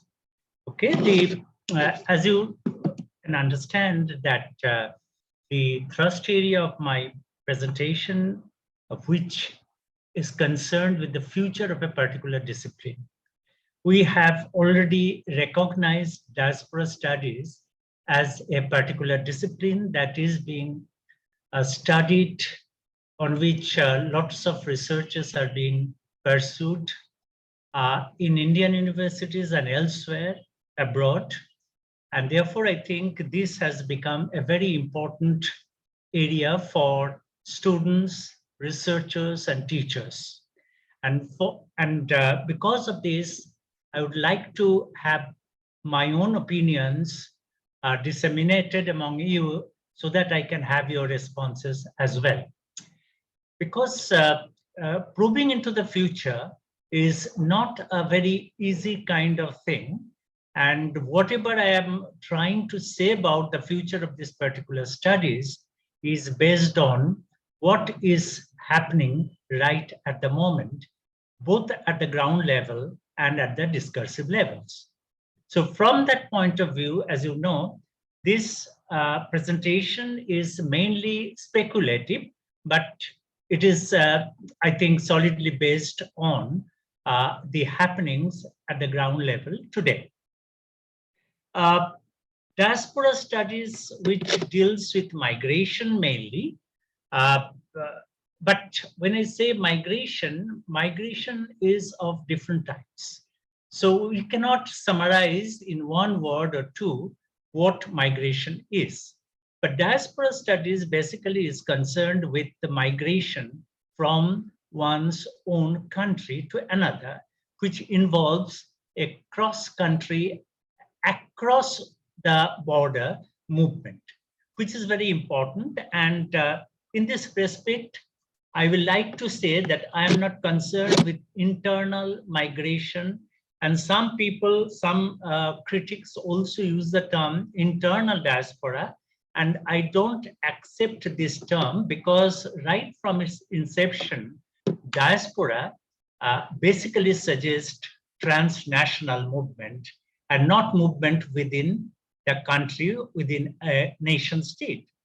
And from that perspective, as you know, we can call into what people usually say internal diaspora, but I call this internal migration. So this will be not within the purview of my consideration. I will talk about what is happening, the kind of movements that's happening across the borders, a movement which is basically transnational. So diaspora, the word diaspora, I'm not going into the etymological origins of diaspora, which is widely known. But this much I will say that the basic understanding of the diaspora is the concept of scattering of seeds across different fields. And but I would also say this scattering is not just scattering, it is also a kind of gathering. So it is not enough that you go away from one particular country to another country, but when people gather there in large numbers, it forms a kind of a diaspora. Diaspora, as I defined in my book on tradition and I say diaspora theory and transnationalism, is a kind of social formation outside the nation of origin. This is a point that has been accepted by everybody, all diaspora critics and students of diaspora studies. It basically involves certain very important points. number one point is uprooting. You move away from your own country for another country, and this may be caused by anything. It might be voluntary, but it may not be necessarily voluntary movement. It can happen because of civil war, because of earthquake, because of climate disasters, and different other reasons like civil war. So you know that Afghanistan and Sri Lanka, these witnessed civil wars, as a result of which there were a large number of diasporic movements from this country. So it can be forced or voluntary, but it takes a mass of movement, mass of people to who gather at some particular place or different places, and that forms a social, that creates a kind of a social formation outside the nation of origin. But this is not just a displacement, it is also a kind of rerouting. And when I use the term rerouting, I basically use a botanical term which basically underscores the point of transplantation. So like trees, as you uproot a particular sapling and reroot it elsewhere, so human population that move out of one's own country, who are displaced, they are rerouted elsewhere. So these two are very important points about diaspora, but I would also suggest that the people who are rerouted, the people who gathered in foreign lands, foreign shores, they are also open to acculturation or assimilation. I would use these two terms from two different perspectives. Acculturation is something in which you adopt the cultural habits of a foreign land, a foreign culture, but you don't forsake that your own culture altogether. And assimilation is something which suggests a kind of full-scale merger into the mainstream body of the foreign culture, the culture that exists, mainstream culture that exists in that foreign land. So discursively, these two terms are not one and the same. But interestingly, as you know, diaspora, which has its diaspora studies, as you know, has its birth in late 1960s and early 1970s. Before that, there were movements, there were diaspora, but those things were not recognized as diaspora. With the birth of the diaspora studies, people began to club together different kinds of movements, and the original idea of the Jewish movement, which is at the roots of the term diaspora, dia, across, spirein, scattering, which is a Greek term, but which is accepted all over the world, and even the Jewish accepted the term. So you know that diaspora is a term which is heavily depends on human-centered activities. I emphasize the term human because I will use another term, which is transnationalism, which is also a human movement, but not just human movement. And because of that, I will like to differentiate between diaspora and transnationalism to a certain extent. Although all these movements can be brought under one single umbrella, which may be called diaspora studies as a whole. But diaspora studies basically concentrates on human-centered movement, and it is concerned with socio-cultural aspects.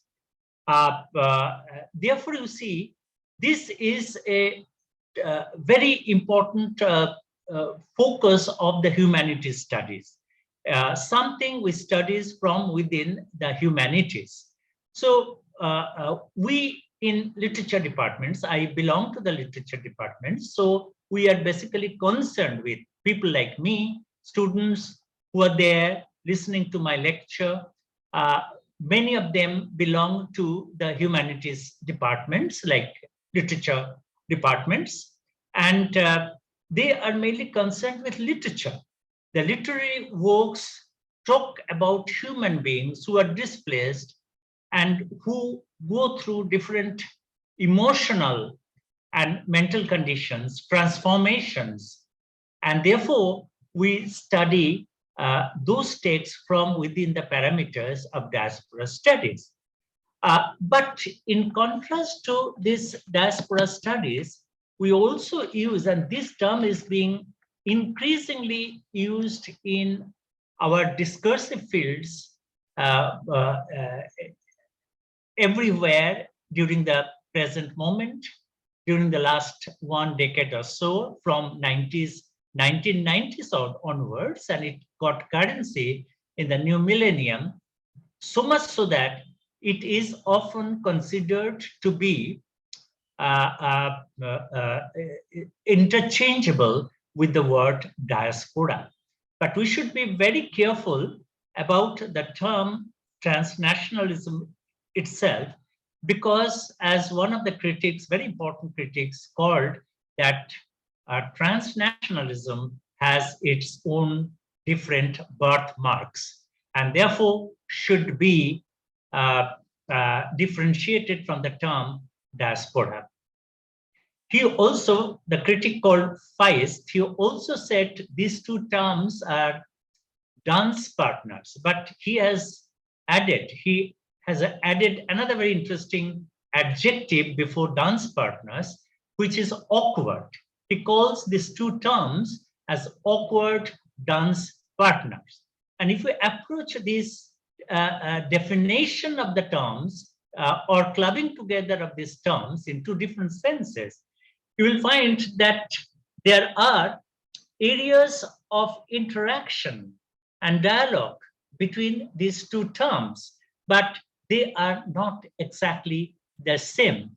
Transnationalism is a more neutral term, and transnationalism basically focuses on mainly economic kind of things, migration of capital across the borders, and it may also be concerned with political dimensions of the remittance and all other kinds of capital intensive investments. So as you know, this I will have this difference in my mind when I will talk about diaspora studies and its future, because diaspora studies is a fuzzy area right at the moment, and it may go anyway in future. We'll talk about that a bit later. As I said, transnationalism is a very interesting term, having its branches spread out at the right at the moment in different areas of economics and politics and political economy. And therefore, you see the nation states, governments of the nation states, they are very much concerned with the diaspora and transnationalism. And that is why the Indian government's efforts to gather people under the Prabasi Bharat schemes should be noted here. You know that the term diaspora is often objected to because one particular critic, Evelyn Dihard, has posited the term diaspora and said that Chinese diasporic people, subjects, they often used to object to the term diaspora being applied to them because it referred to basically a place-based kind of migration which the Chinese population did not like. The Chinese population who were scattered in Southeast Asia and elsewhere also, but somehow They didn't like to be associated with the People's Republic of China, and therefore they had lots of problems with the term. But in recent decades, like the last 2 decades, the term diaspora is also being used to the Chinese migration to other areas. So diaspora additionally, besides being human-centered activities, it has also it is also very much nation-centered, place-centered. You denote the group of people who come from a particular country, and you refer to these people ethnically, racially, and therefore these are some of the important associations we tag with the term diaspora. But by contrast, as you know, transnationalism is much more open term.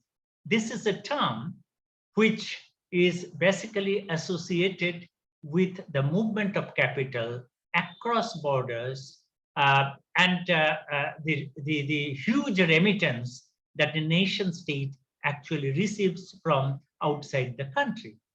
For example, many Indian families located in India receive remittance from Gulf countries and also from other Western countries like the USA and the UK.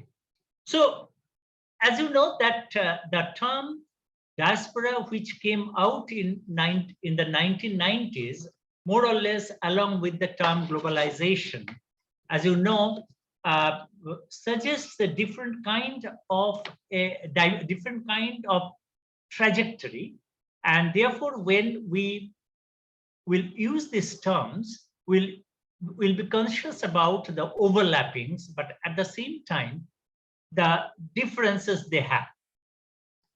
I just now pointed out that diaspora is an old term, and by contrast, transnationalism, which has very close relationship with globalization, which emerged in the 1990s,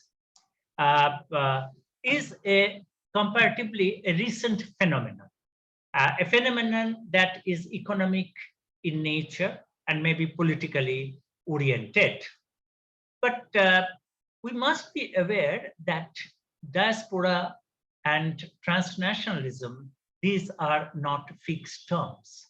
These terms evolve and evolve through different kinds of socio-economic situations. They emerge, they unfold, they progress, they change, and as one critic has pointed out, they may even fade. But interestingly, the journey of the term diaspora mainly, which we refer back to several centuries as well, it has gone through successive modes of capitalist political economies. And what are they? And these economies may be colonial economies. They may be slavery based on slavery. They may be based on plantation economy and free market capitalism and imperialism. They may go through state and monopoly capitalism. And right now, they are going through late capitalist or neoliberal globalization. So these are the different phases that the migration, the kinds of migration have gone through. And therefore, when we think of the future of diasporic studies or the nature of movement of the people, we must have this history of the travel of the word diaspora through different modes and modes of political economies. That is very important because we will enter into we might enter into a different kind of an economy altogether in the next century or so. So it is a continuous journey, and in this journey, we have witnessed different phases of the diaspora. I have mentioned slavery and the plantation, and we who are located in India must be aware of our people who went to different plantation economies from India, and they too are included in the fold of diaspora studies. Who are these people?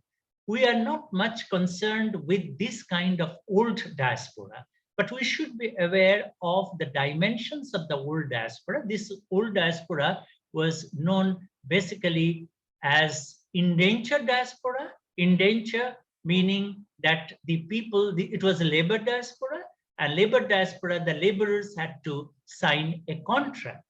But the problem is that they couldn't understand the legal provisions of the contract as well.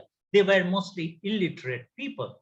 This diaspora, indentured diaspora, was also called coolie diaspora.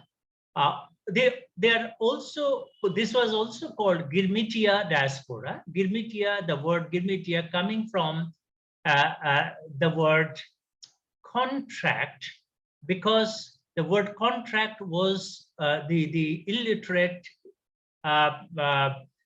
people could not properly pronounce. So therefore, it is a Girmitia is a corruption of the term, and these people actually migrated from India to the different plantation economies like Mauritius, like Guyana, like different other Caribbean islands. And the history of these people is only recently being excavated, but from literature departments, we have just started talking about this diaspora because of the emergence of a new corpus of literary works that are coming out, literary and critical works that are coming out. Since my audience comprises a good number of research scholars and maybe young scholars who are studying at the postgraduate level, I will mention some of the books which they may have read, gone through, or they may not have read. Some of these books which you may go through are, for example, Peggy Mohan's Jahajin, or Gayatri Bahadur's relatively well-known book, Coolie Oman, The Odyssey of Indenture, which is written from the feminist perspective, from the perspectives of women's indenture movement, which is very, very interesting. And these writings usually involve the history of the particular families. Most of the writers who belong to that kind of diaspora, they had history of their own, the family history. They belong to they are the descendants of the indentured diaspora, and therefore they are very, very much interested in discovering the history of their family, and so that they can understand the complex of the identity that they are bearing. And for that reason, they have even come back to India and visited their home villages, with which they are not at all familiar. So this is a wonderful kind of journeys. All these books basically have dimensions like this. And Peggy Mohan's Jahajin, Gayatri Bahadur's Coolie Oman, The Odyssey of Indenture, Amitabh Ghosh, who is not the descendant of any indenture parents, also wrote a book called Sea of Poppies, which most of you may have read. This is also about the journey of the coolie diaspora, the description of the journey of the coolie diaspora. You can also read books like Bridge Villal's, who recently died, very interesting biographical book, On the Other Side of the Midnight, a Fijian journey, a journey to the Fijian that his grandfather or the great-grandfather took. Ramabai Espinet's The Swinging Bridge, which was published in 2003. Most of these books were published in the new millennium. Very interestingly, also, you have a very interesting biography, which was written by Totaram Sanada, originally in Hindi. This book is called Fiji Deep Mein Mere 21 Verse, which was later published in, it was published early 20th century.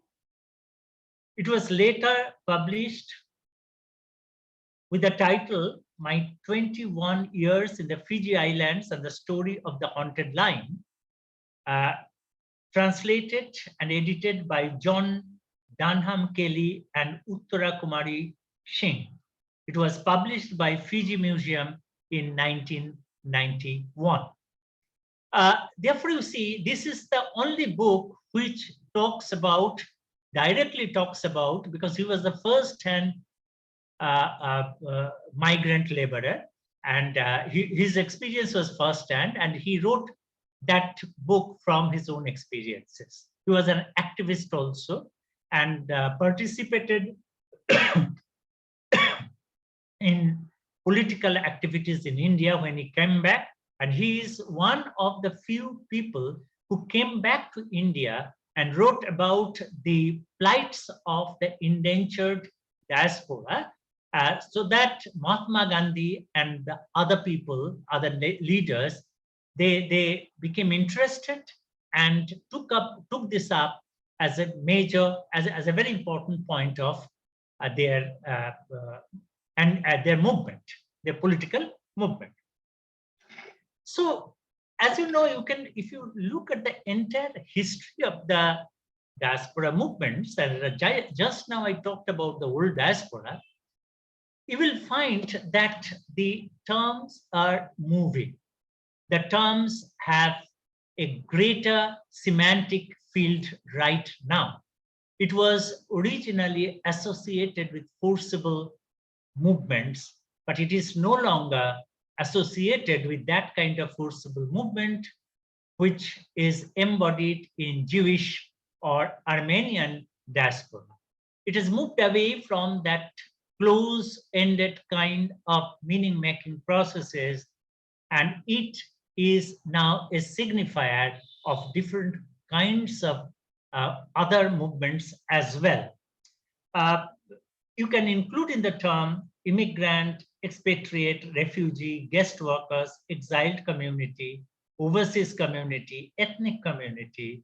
So these are different kinds, but if you look at the last 2 or 3 terms, like exiled community, overseas community, you'll find that they're moving towards that national kind of meaning-making processes.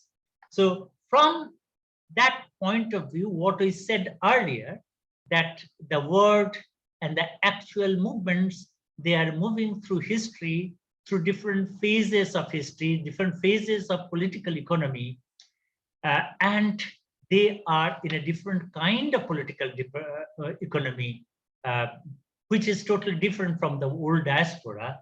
This should be taken into consideration. Now, I talked about the old diaspora, the indentured diaspora, but I would like to talk about the diaspora that is taking place right at the moment, for the last 20 years or so.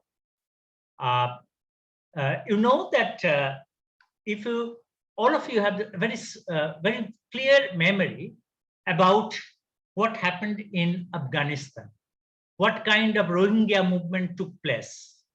You are also aware of the Syrian refugee movements and how people are gathering on the shores of Greece and other European countries, Turkey, Greece, and other European countries. So these are happening in a totally different kind of movements, different kinds of situation, economic and political situations. But interestingly, you will find resemblance with the old meaning of the diaspora, which basically conveyed a forcible kind of a movement, coercive kind of a movement. They were forced to leave their country. Whether you look at the Afghan diaspora or the recent Afghan diaspora or the Syrian diaspora. So from that point of view, you will have very interesting kind of regime of representation.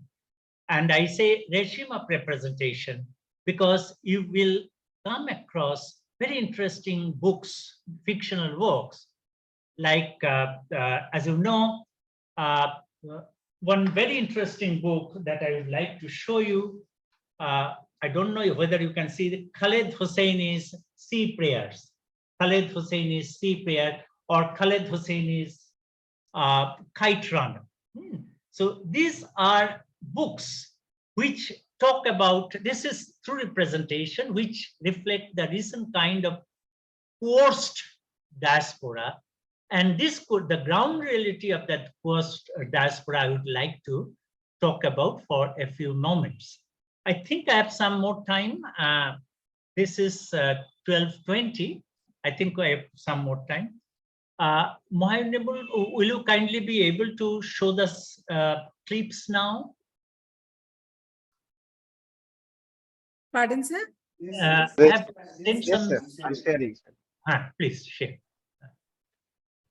So you will find that in the pictures that I will show you, there will be very interesting kind of spectacularity.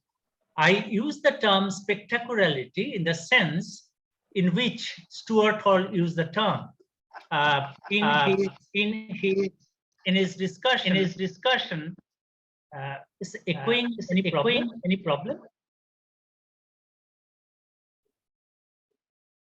Can you hear me? Because Yes, sir, you are audible. You are audible. Acha. There's some echo. On my end, I suppose.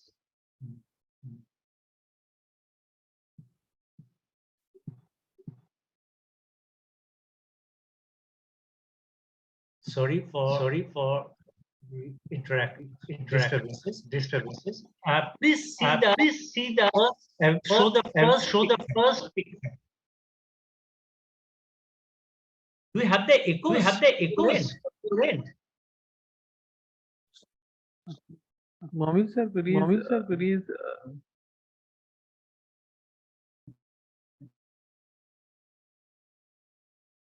So you are having echo. So I think it's better now.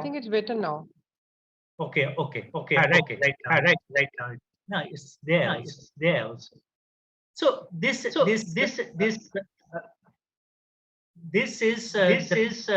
Rohingya diaspora. And spectacularity is something is associated with this. This is just a gathering over there across the border, barbed wire. But this is a kind of that is being obstructed, that is not being. So can others be on mute? Yes, sir. Here, everyone is on mute. I think IT team, please help. I'm not sure what is happening. Echoing like anything. Oh. Okay, but then let's move. You can hear. I'm technologically handicapped. Yes, there is echo. Hello. There is no echo. Right now. Yes. No. So please continue. Okay. If you see the you will have this spectacularity about this. I would go to the second picture.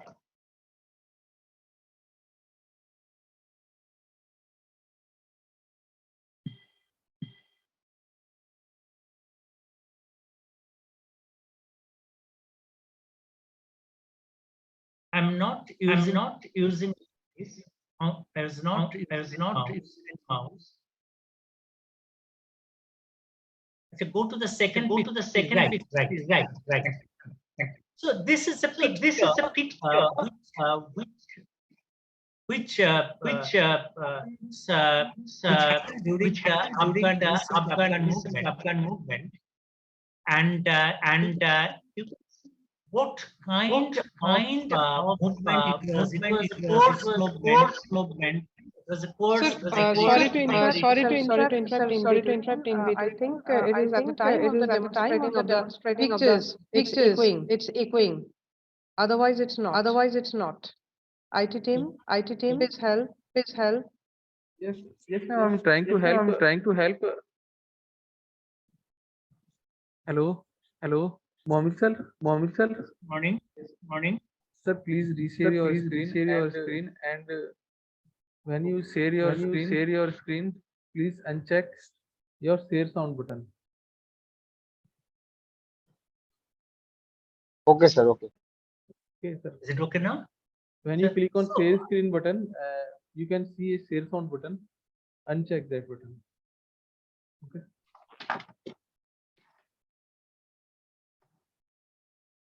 I think it will be better to stop the picture or just show the pictures, and I will come Yes, back. it's better, sir, to just Right now go through it's the okay, I pictures. think. Yes. Right now it is fine now. So if you look at the picture, you will. I just want to underline the basic focus of the pictures, because the picture speaks. The picture speaks because you will find people atop the aircraft. They are desperate people, precarious people, the people who want to leave the country at any cost.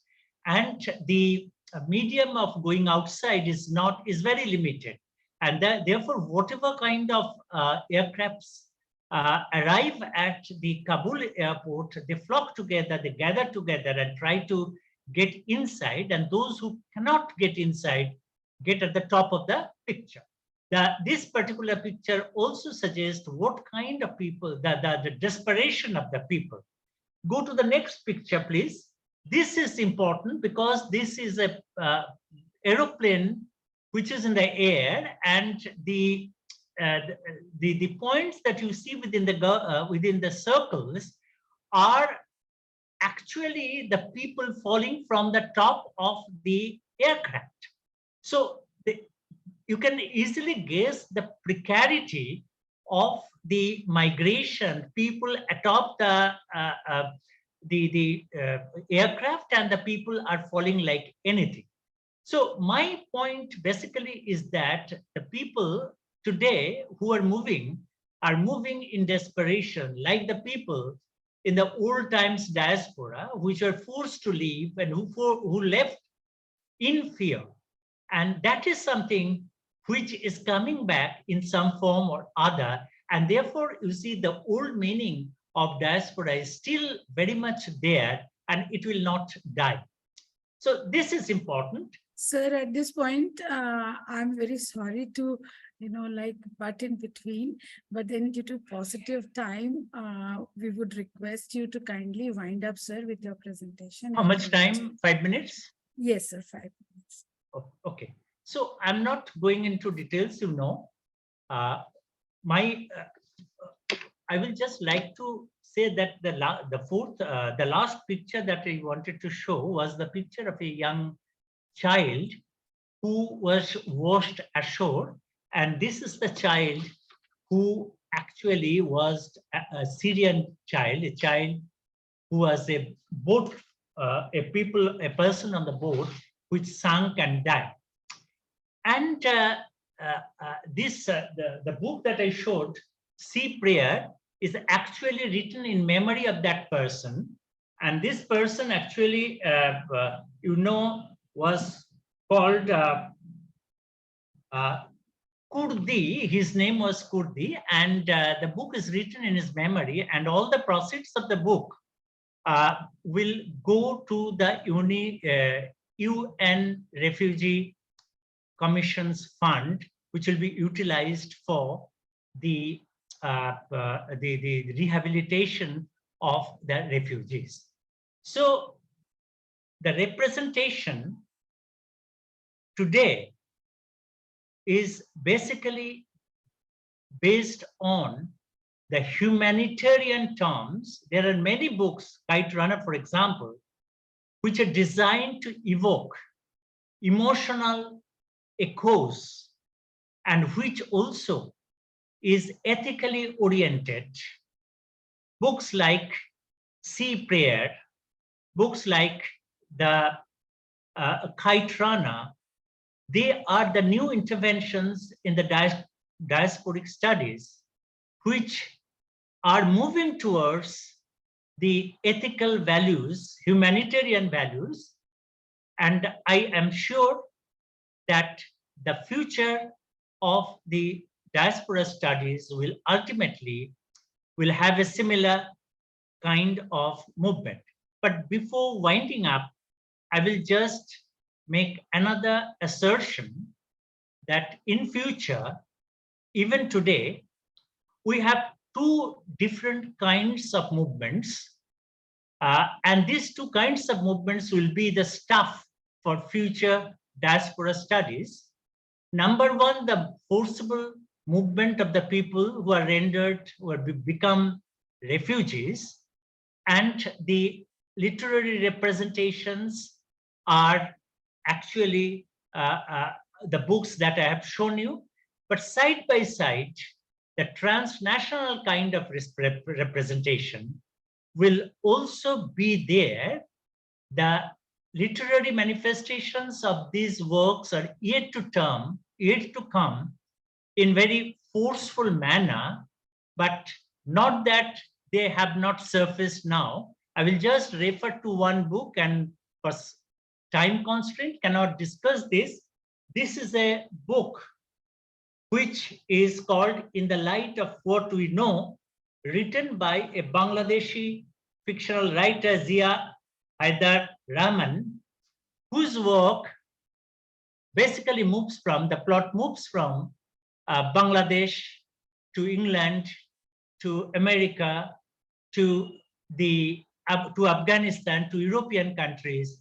And this is truly transnational. The protagonist is a banker, and he's associated with NGO movements, who is also in Afghanistan. So I am not in a position to explain this very much. I want to wind up now. Thank you very much. Thank you so much, sir. Thank you. Thank you so much, sir. It has been indeed a pleasure listening to you, and we hope to listen more of your deliberations in the future. It is now time to introduce the third speaker for today, Professor Niladri R. Chatterjee. Professor Chatterjee is Professor, Department of English, University of Kalyani, West Bengal. He has co-edited The Muffled Heart, Stories of the Disempowered Male, and Nari Bhav, Androgyny and Female Impersonation in India. He is also the author of a novel called The Scholar since March 2020. He has also started posting videos on his YouTube channel. His areas of interest are masculinity studies and queer studies. Since 2010, he has been running a Facebook group called the New Gender Studies. Forthcoming is Entering the Maze, queer fiction of Krishna Gopal Malik, his translation of the queer narratives of Bengali writer Krishna Gopal Malik.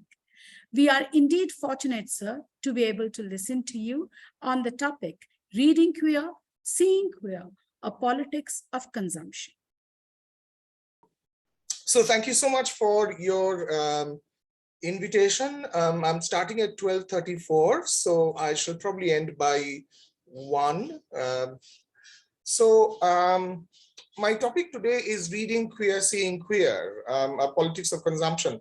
And the reason why I chose this particular topic is because there seems to be a lot of interest in queer studies recently.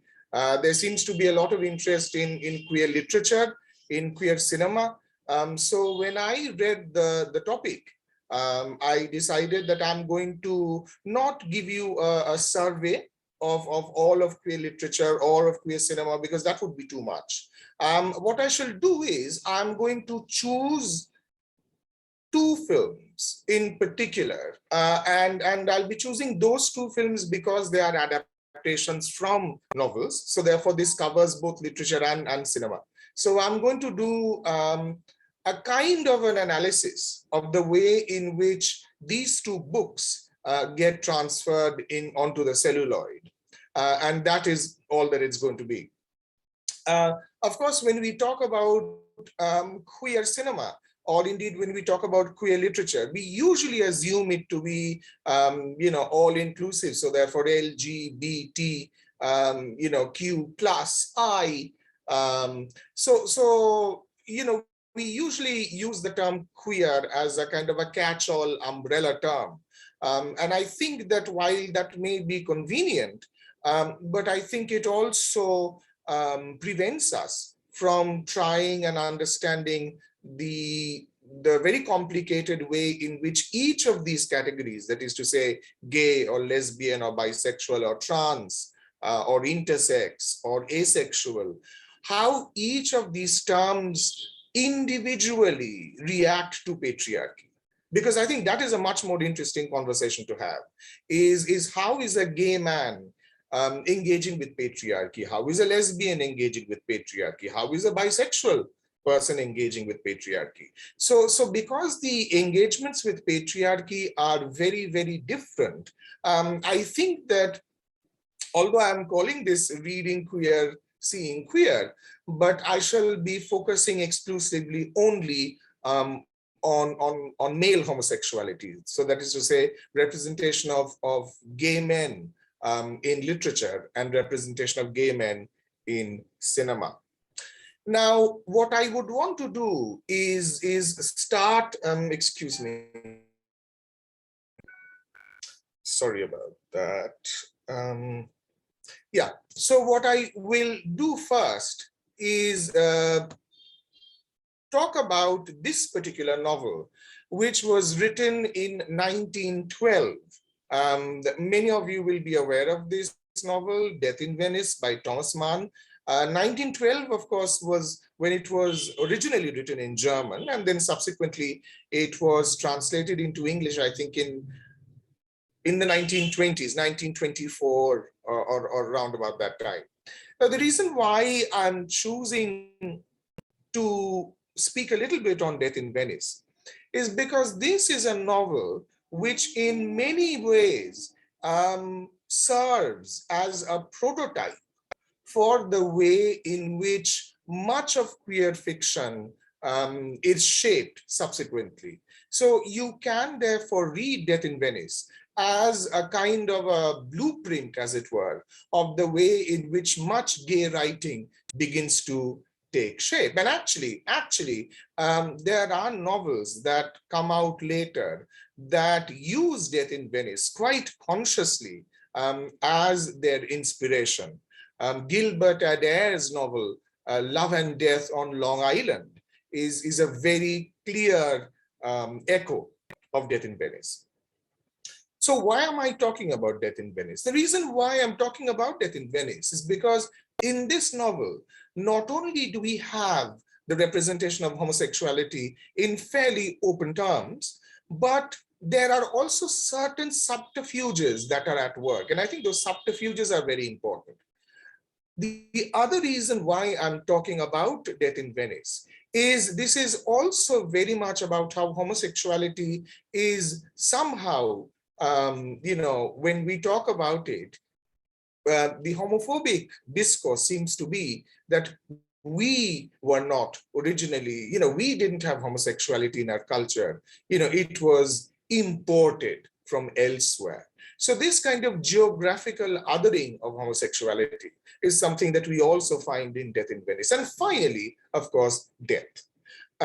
So therefore, this kind of correlation between male homosexuality and death is something that we can trace back to at least 1592. I'm not talking about fiction over here, as you can imagine, because at that time, there weren't many fiction writers. I'm talking about Christopher Marlowe's play, Edward II. Because in Edward II, as you know very well, Christopher Marlowe is presenting us arguably one of the first, homosexual British monarchs. And of course, at the end of the play, he dies. No, but not at the end of the play, but somewhere in the middle of the play, he dies.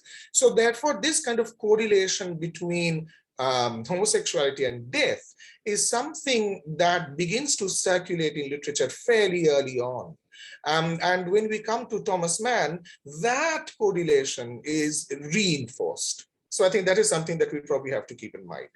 What happens in Death in Venice? To give you a very, very quick summary of the plot, you have an elderly man, a German, very important to note, a German elderly man who goes to vacation in Venice. And when he goes to Venice, he, catches a glimpse of this very, very beautiful boy who is sort of early teens, who's in his early teens. This elderly German man falls completely in love with this young boy.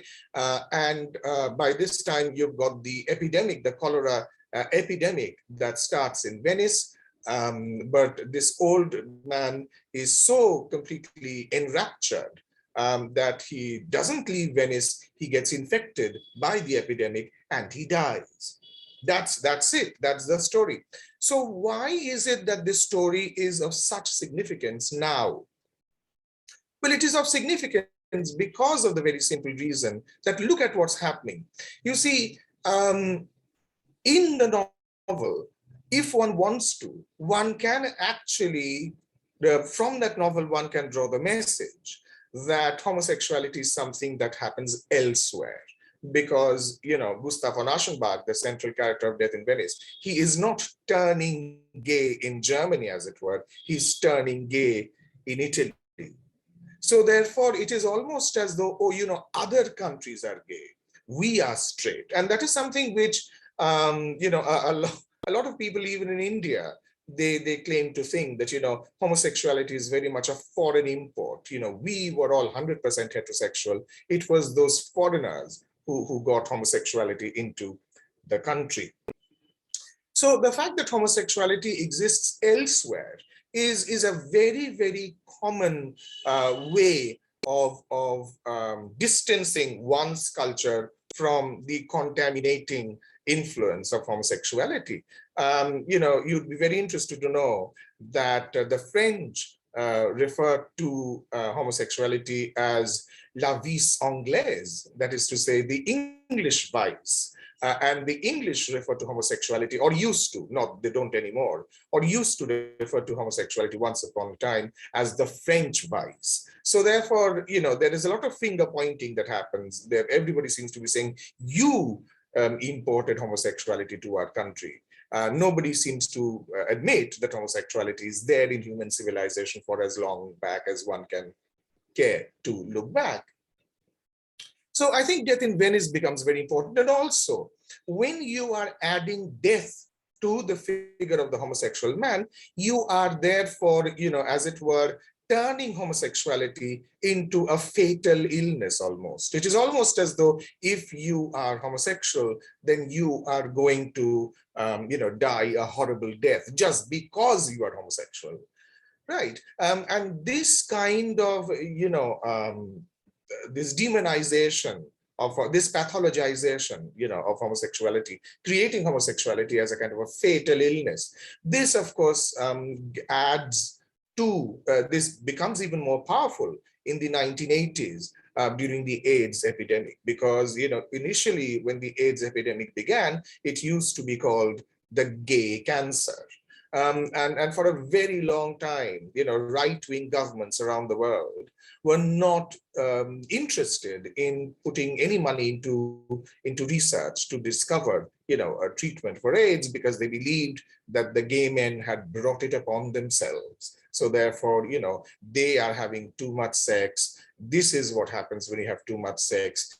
They basically deserve to die.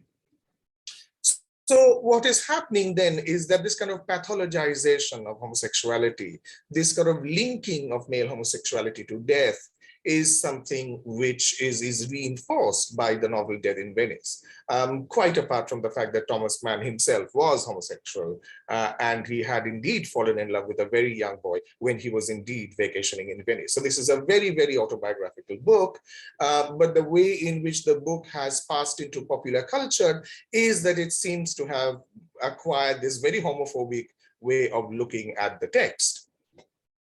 Now, moving on to another book that came about at this time is E.M. Foster's Morris. Now, Morris, as you can see, was written in 1913. So this was written exactly the year after Death in Venice was published. In none of E.M. Foster's diaries or journals is there any awareness of Death in Venice. So therefore, I think one can say with some amount of authority that E.M. Foster was not aware of Death in Venice when he was writing Morris. Now, Morris is a diametrically opposite narrative from Thomas Mann's Death in Venice. Morris ends with a happy ending. Morris ends with happiness. So there's a conventional happy ending in Morris. Two men fall in love and eventually they go on to live happily ever after. Now, a lot of people who read Morris at that time, they were absolutely horrified by the happy ending, not because it was a happy ending. E.M. Foster famously sent the manuscript before it was published. He sent it to one of the most famous members of the Bloomsbury group, namely Lytton Strachey. Lytton Strachey himself was a homosexual. And so therefore, E.M. Foster thought that maybe the novel is going to get some kind of a favorable response from Lytton Strachey. Well, E.M. Foster was shocked when Lytton Strachey got back to him and said that I don't like the novel at all. And the reason why Lytton Strachey did not like the novel is because Lytton Strachey believed that this kind of love story is impossible.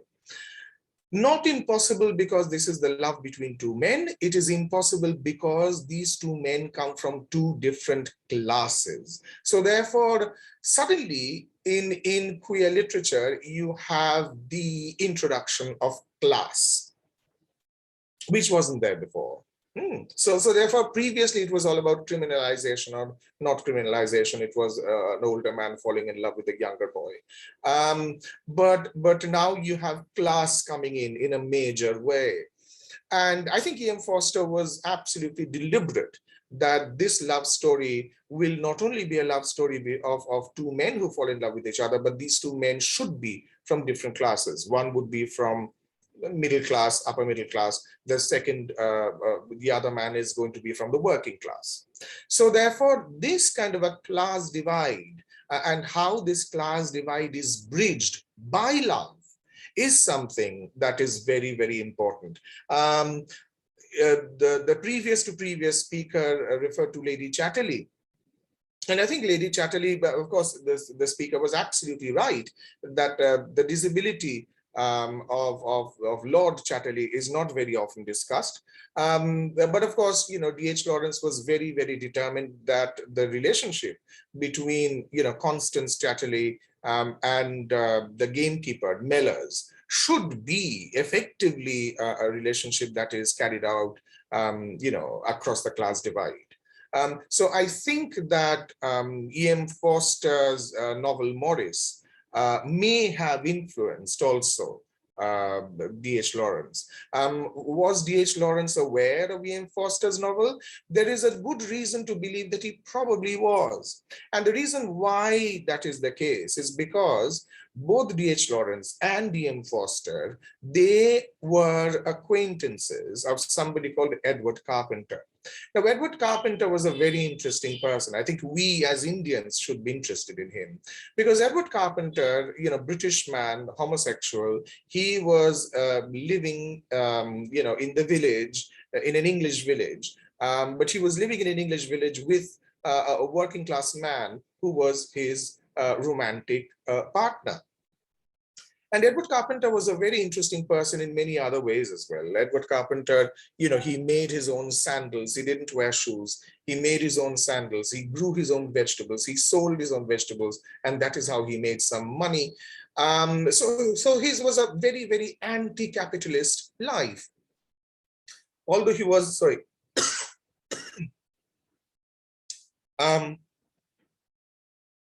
although he was a Victorian person, but he was completely opposed to colonialism. He was completely opposed to imperialism, and he wrote very openly against British colonialism of India. So therefore, he was, even in the 19th century, he was arguing in favor of Indian independence. So maybe we should be a little more aware of this person called Edward Carpenter. So Edward Carpenter, his home became a bit of a pilgrimage for many of the writers at that time, but especially writers who belong to the Bloomsbury group. So Virginia Woolf visited, E.M. Forster visited. In fact, Morris was the result of a visit to Edward Carpenter's home. D.H. Lawrence visited. So there's a very clear kind of link amongst these writers who are all gravitating towards this very rural home of Edward Carpenter. So in the course of 1 year, 1912, Thomas Mann publishes Death in Venice. 1913, E.M. Forster writes Morris, but mind you, Morris is not published in 1913. E.M. Forster, in that very, very famous epigraph, dedication, not an epigraph, dedication, but in a very famous dedication, E.M. Forster says, written in 1913, dedicated to a happier year. So he did not want it to be published in 1913. He did not want it to be published till homosexuality was legalized in India. And E.M. Forster was very, very pessimistic about it. He believed that homosexuality would never be legalized in England. Well, as luck would have it, E.M. Forster saw homosexuality being decriminalized in India. In England. And even then, he was not willing to publish Morris. Morris was only published posthumously after E.M. Forster died. But the reason why I would want to hold up Death in Venice and Morris as two novels that both came out in the second decade of the 20th century as studies in contrast is because, even in the early years of the 20th century, there was a certain multiplicity of voices, of queerness that was already happening. And I think that is something that we probably should keep in mind. Now, we come to this German film called Anders Aldi Anden, or different from others, which is published in, which is released in 1919. And I think this is a very epoch-making film because of the very simple reason that this is the first film. It's a silent film, as you can imagine.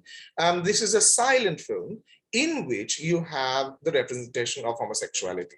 Not only is homosexuality represented on the big screen for the first time, but at the end of the film, towards the end of by the way, this film is available on YouTube, so everybody can watch it. At the end of the film, you have, it's a very strange scene. You've got a procession of men who are sort of being marched off, as it were. And these processions of men, these are all famous men. Yeah, these are all famous men from history. And the reason why that scene was inserted into the film is because, the director of the film, and of course, somebody called Magnus Hirschfeld was very, very influential behind the making of this film. They wanted to create a sense of history to show that homosexuality has always been there in world culture, in world history, and we should now basically decriminalize homosexuality. So this film was a plea for the decriminalization of homosexuality in Germany. Remember, this is happening in 1919. So I think, but there is also something that one should mention in this case, is because in this film, there is a plot that deals with blackmail.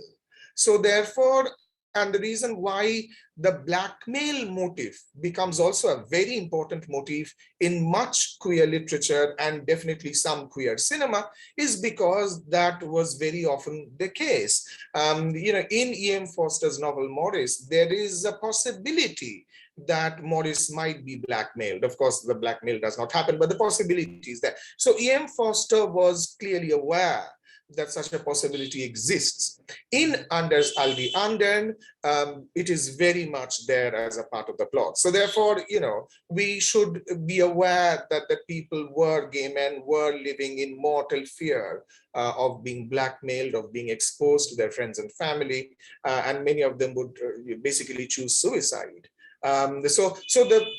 There is a certain kind of grimness, a darkness that is there to much queer narrative, which is why I think E.M. Forster's Morris, you know, stands out, you know, so brilliantly as being a particularly happy narrative. In 1971, and this is why I thought that it would be a good idea to link sort of literature and film, in 1971, Death in Venice gets made into a film. And as you can see, I have just presented to you the poster of the film. Luchino Visconti, who, by the way, himself was gay. And you've got Doug Bogart right here, the man who's wearing the hat. He was gay too, although he wasn't out. And of course, you've got the young boy who Gustav von Aschenbach is supposed to have fallen in love with. Now, there are many reasons why this movie is being released in 1971. You see, 1971 is a very important year as far as the gay rights movement is concerned. In 1967, homosexuality becomes decriminalized in England. In 1969, in the US, in New York, you've got the Stonewall riots. And as a result of the Stonewall riots, the politicization of the LGBT community actually begins to happen.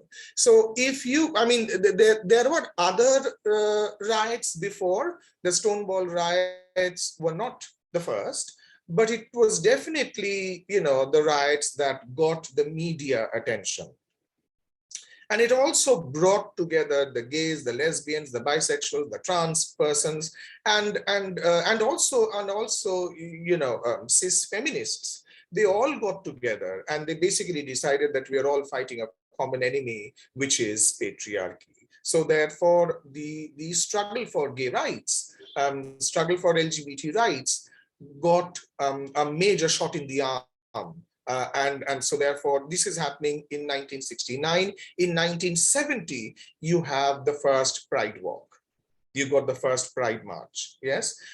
So therefore, when Death in Venice is being released, you can therefore imagine that there is already some kind of a discussion that is beginning to happen around homosexuality. And right at this point, you know, Luchino Visconti produces this absolutely ravishingly beautiful film, which I strongly recommend that everybody watches. I think it's probably available on YouTube, or it may not be, but I mean, you can watch it. So therefore, this is not, by the way, the first cinematic representation of homosexuality, as I told you, because the first cinematic representation had already happened in 1919. But there is one cinematic representation that I'll very quickly mention. I don't have the poster picture, but I'll just mention it because I think you might be interested to know. In 1960s, you have a film that is being released called Victim, also interestingly starring the same man, Doug Bogart.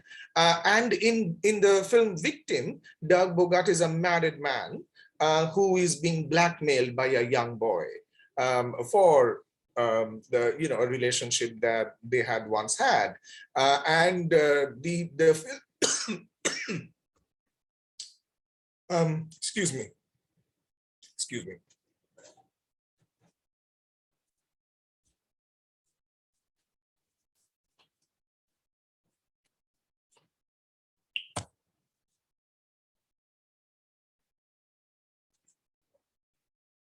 And the film ends with him telling his wife that, look, I am going to fight this because I'm not going to take this lying down.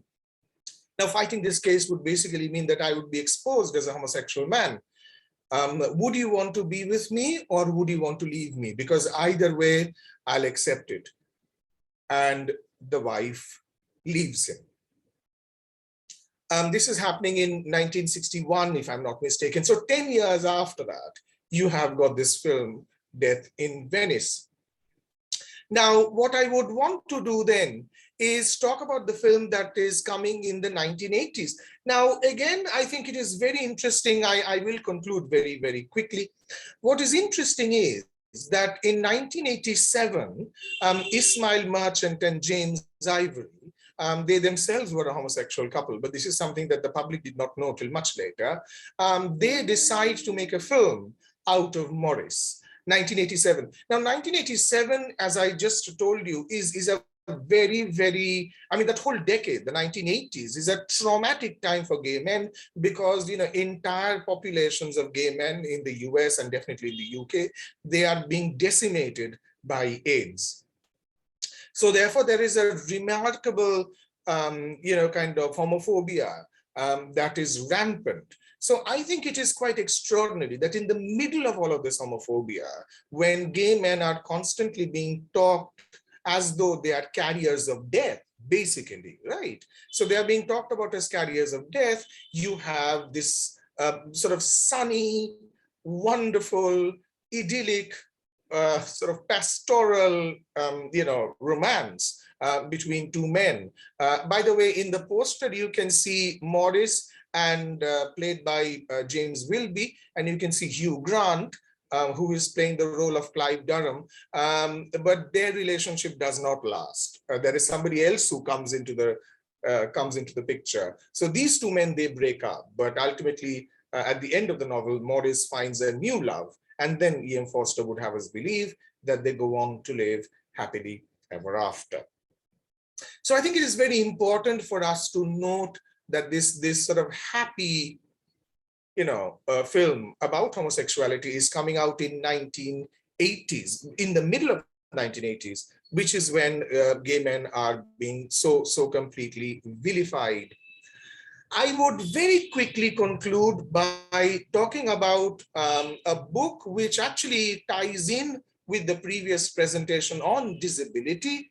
And of course, this brings the presentation closer home to India. I am referring to Firdaus Kanga's novel, Trying to Grow. Now, in Trying to Grow, what we have is the representation of various kinds of marginality. You have the central figure, Brit Kotwal, who is a Parsi. So therefore, that is all about a kind of cultural marginalization. You know, the Parsis are not, they're not a part of mainstream Indian culture, nor do they want to be regarded as mainstream Indian culture. But be that as it may, Brit Kotwal is bisexual, but later on, I think it's pretty clear that he's gay. Firdaus Kanga himself, of course, is gay. And the third is that Brit Kotwal and indeed Firdaus Kanga himself, they have something called osteogenesis imperfecta, which basically translates in colloquial English as brittle bones. The bones are very, very brittle. So if they, I mean, he describes it as bones that are as brittle as glass. So if you laugh too hard, you are going to get a fracture in your bone. It's a very painful condition to be in. And but you know, Brit Kotwal, he goes through life with disability, with his sexuality, which is not particularly understood, and you know, it is a remarkably courageous thing that Ravi Dayal, the publishers, did when they published this novel, Trying to Grow, in 1990 in India. You know, now, of course, you know, there is so much queer literature around in India, including, you know, my own novel, The Scholar, and of course, the book that I have recently translated, Entering the Maze, the queer fiction of Krishna Gopal Mullik, which is just out now from Niyogi Books. So now there is a lot of queer literature. There wasn't much queer literature available in 1990. So which makes the publication of this book an absolutely historical feat, because it ties in not only questions about sexual marginalization, you know, heteronormativity, but also ableism. Yeah, so that is something which I think is really important. And also, what happens is in 1997, British Film Institute, they make Trying to Grow into a film. This is happening in 1997, so much closer to our time. And you've got Brit Kotwal, whose role is played by Firdaus Kanga himself, as one can see in the still that I have given over here. So therefore, you know, this is very interesting, because I can't remember of too many instances, apart from the Hollywood film Children of a Lesser God, where you actually have a real life disabled person playing the role of a disabled person on the big screen. Yes, so in Children of a Lesser God, it was Marilyn Matlin, if I'm not mistaken, who plays the role of a deaf-mute woman in love with William Hurt, if I'm not mistaken. Children of a Lesser God. And then we have Brit Kotwal over here. The character Brit Kotwal is played by Firdaus Kanga, who himself is disabled. So, I mean, it's a remarkable film, and it should be available on the British Film Institute website. I would strongly recommend it. So that is where I would want to end the, that is where I would want to end my screen sharing. I hope that I've been able to give you some kind of an idea as to how we can think about, and I try to draw in, you know, strains of disability. There is a bit of diaspora as well, because Firdaus Kanga now lives in England. So he himself is diasporic. And also when Thomas Mann is going to Venice, he also is temporarily becoming diasporic, because that is where his adventures happen. So therefore, when we think about queerness, let us also think about culture, let us think about disability, and let us also think about the ways in which no identity stands in isolation. Every identity works in engagement with other identities. And I think that is the way in which we are going to have a slightly fuller understanding of how queerness works. Thank you very much for your time and patience. Thank you so much, sir, for such an eye-opening session. If you permit, sir, can we take a few questions? Yes, of course. Yes. So the first question that I can see in the chat box is like, sir, the popular movie Death in Venice has a teenage boy with whom the protagonist developed liking. How do we possibly appreciate the film as a catalyst, even while an older man has fallen for a 14-year-old boy? The question is asked by Bimaljit Singh.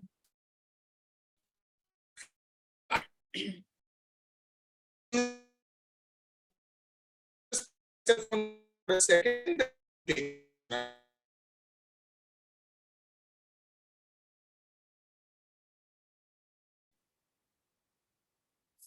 I guess sir's video has paused.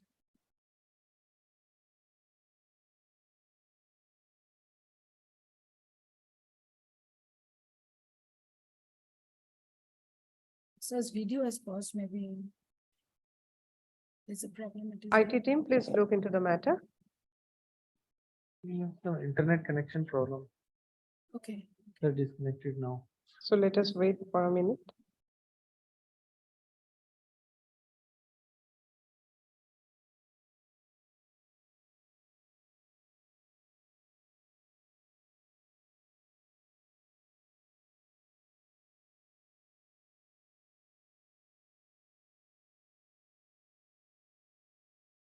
Yes, sir has come back.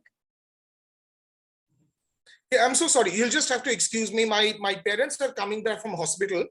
So the carer is here, so I'll just have to let her in. So I'm so sorry about this. No worries, Yeah. sir. We will Yeah. just, take the questions and then they can be emailed to you if you so desire. No, that's fine. No. I'll just take 2 minutes to let the carer Okay. in, and then I'll come back. Sure, I'm so sure, sorry. Yeah. sure. So meanwhile, participants, Mohammed sir will be sending a few quiz questions, which you need to click on the link and answer in the Google Sheet. And we would prefer that you finish doing so by today, latest before the session tomorrow.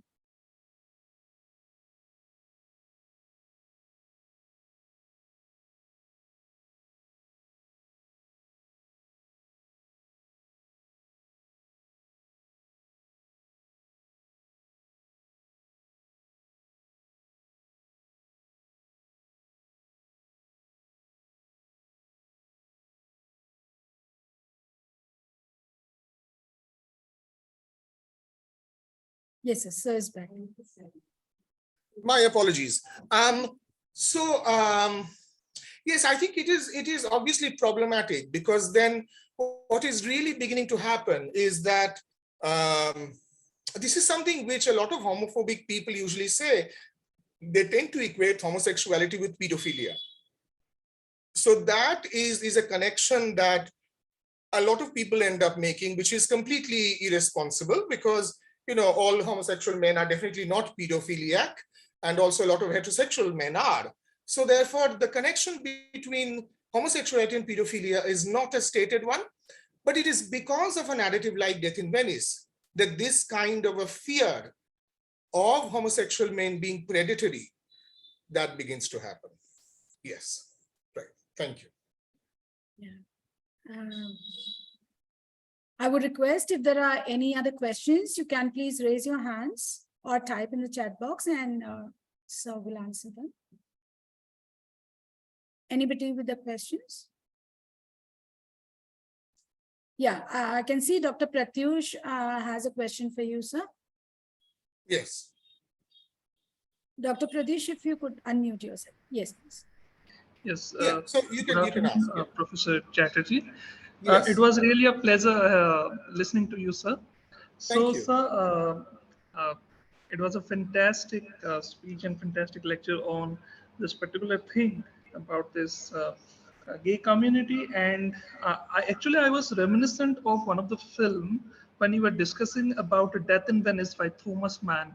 So I was reminiscent about A Single Man, a film Oh, that was yes. directed by Tom Ford, Ford. fashion designer, the Tom ex-fashion Ford. designer, Tom Ford, yes. So, sir, as you told very beautifully that people opening about being gay or homosexual is due to the kind of homophobia, which is very prevalent in India also, and the demonization and the pathologization and the gay cancer you talked about. Yes. So, sir, pertaining to the previous discussion on disability, one scrutinization of mine here is that, sir, culturally, how can we reconstruct this negative social gauge into a positive one, when the way gays and homosexual people are being seen, because this is a very negative social construct.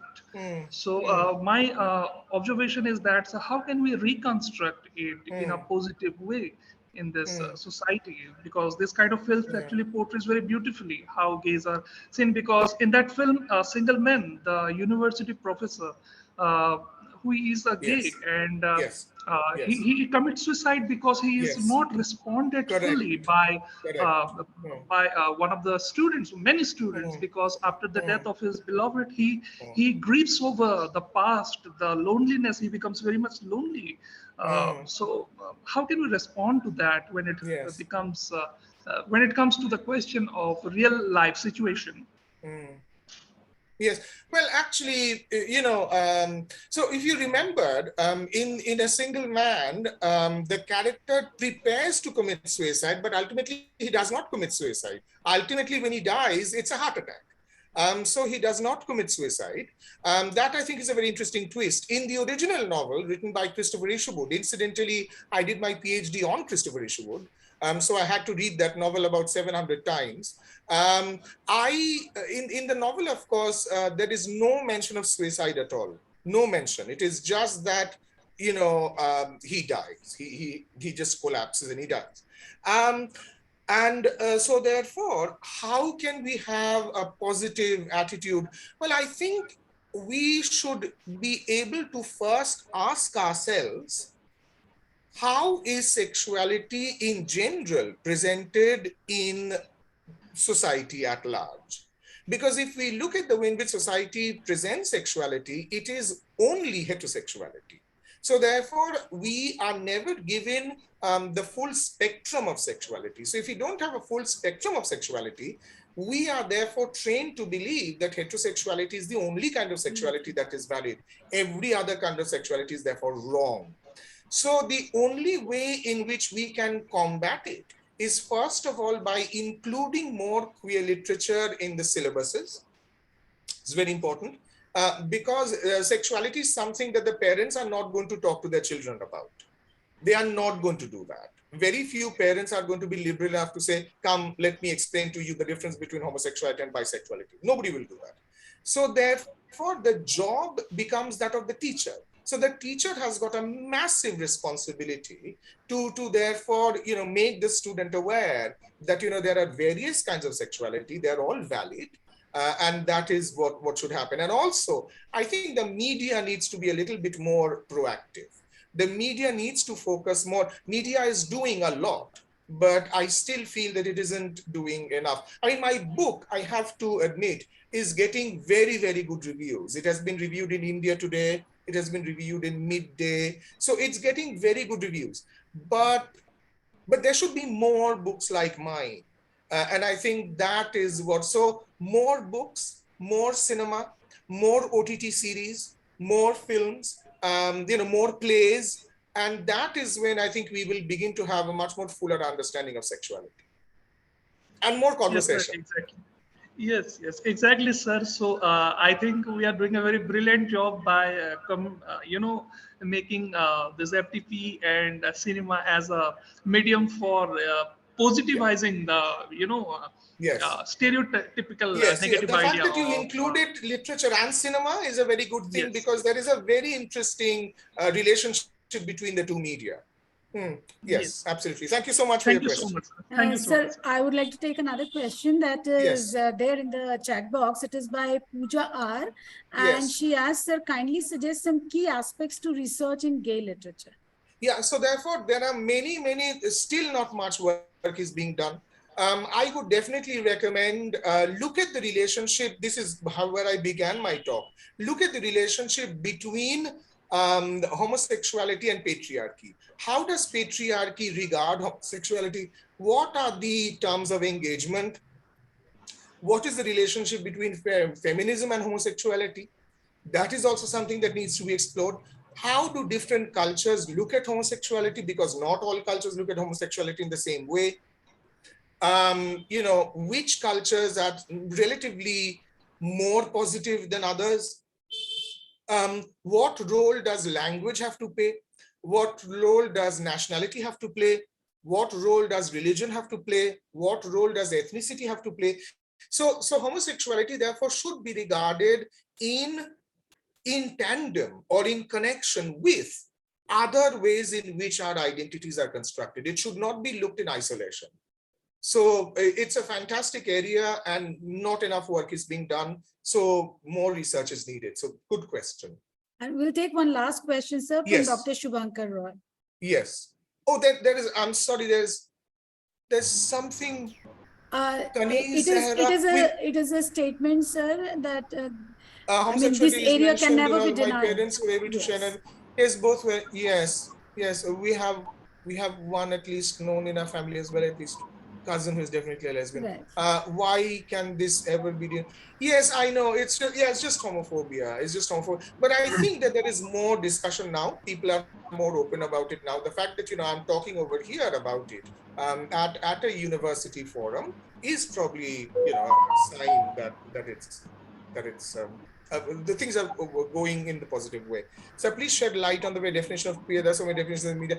Queer is basically, very quickly, queer is opposition to all norms. Queer is opposition to all kinds of normativity. So therefore, it isn't just about sexuality. It isn't just about gender, but it tends to be associated more with gender and sexuality because that is where the greatest number of prohibitions are. But breaking any kind of normativity is basically that is queer. I will take Dr. Shubhankar Rai's question. Good afternoon, sir. Good afternoon. Thank you for your enlightening remarks and discursive orientation. Thank you. Sir, we all know that the marriage of two homosexual persons is pending before the learned Supreme Court. Yes. And I have two simple questions, sir. Yes. One is, how are sexual orientation and gender identity determined? And is there something wrong with being lesbian, gay, bisexual, or transgender? And how does, if the landmark judgment is coming to happen within a few weeks or within a few months from the learned Supreme Court, so how does it affect the social dynamics Yes. Well, if you shed light on this. yes. Well, obviously, there's nothing wrong. There's nothing wrong with being gay or lesbian or bisexual or trans. There's nothing wrong there. The only thing that is wrong about sexuality is when one person forces their sexuality onto another person without the person's consent. That is the only thing that is wrong. Nothing else is wrong. There's nothing wrong about having feelings for somebody else. But when you are expressing your feelings at the cost of the other person's identity or at the other person's consent or approval, that is what is wrong. So I think that the wrongness or rightness question can be settled there.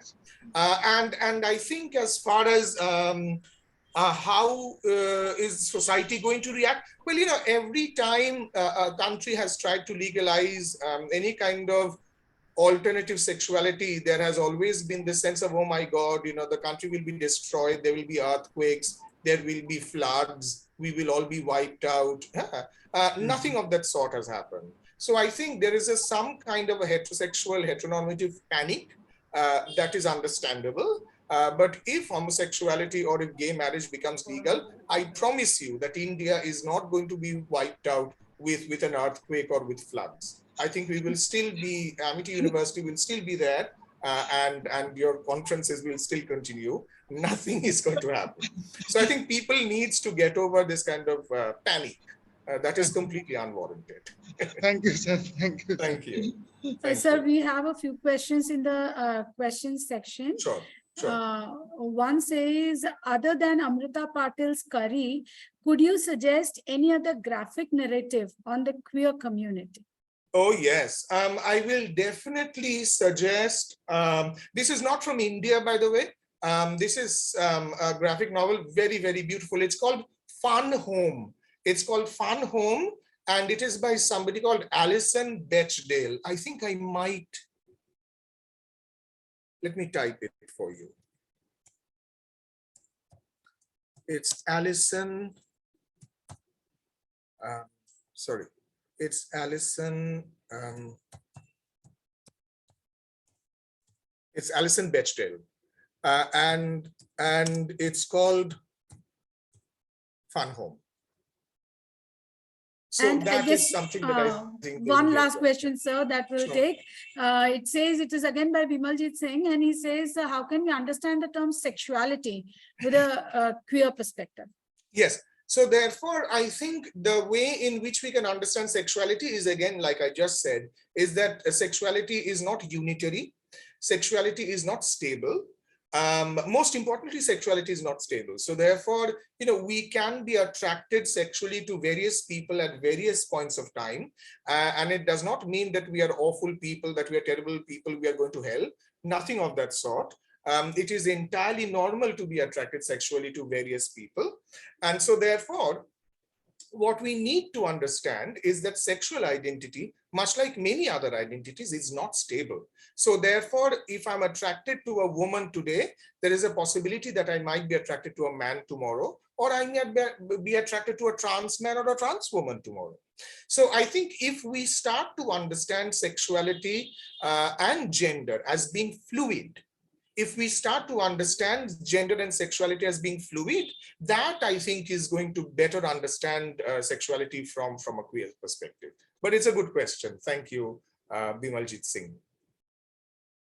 Thank you so much, sir. I guess that will be all for from all of us. And we are indeed very, very privileged and very, very blessed to have listened to this lecture from your side. And we hope to keep the connection going so that we can listen to more of you and read more of your books on the studies that you are pursuing. Thank you so much, sir. Thank you. Thank you, sir, for your support.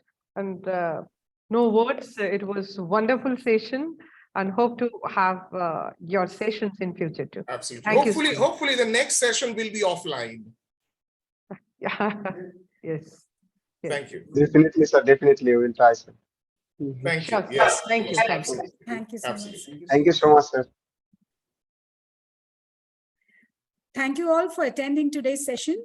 I'm sure all of us have gained tremendous insight on the topics under deliberation. Hoping to meet all of you again tomorrow, sharp at 10 a.m. Until then, it is goodbye from Amity School of Languages, Amity University, Chhattisgarh.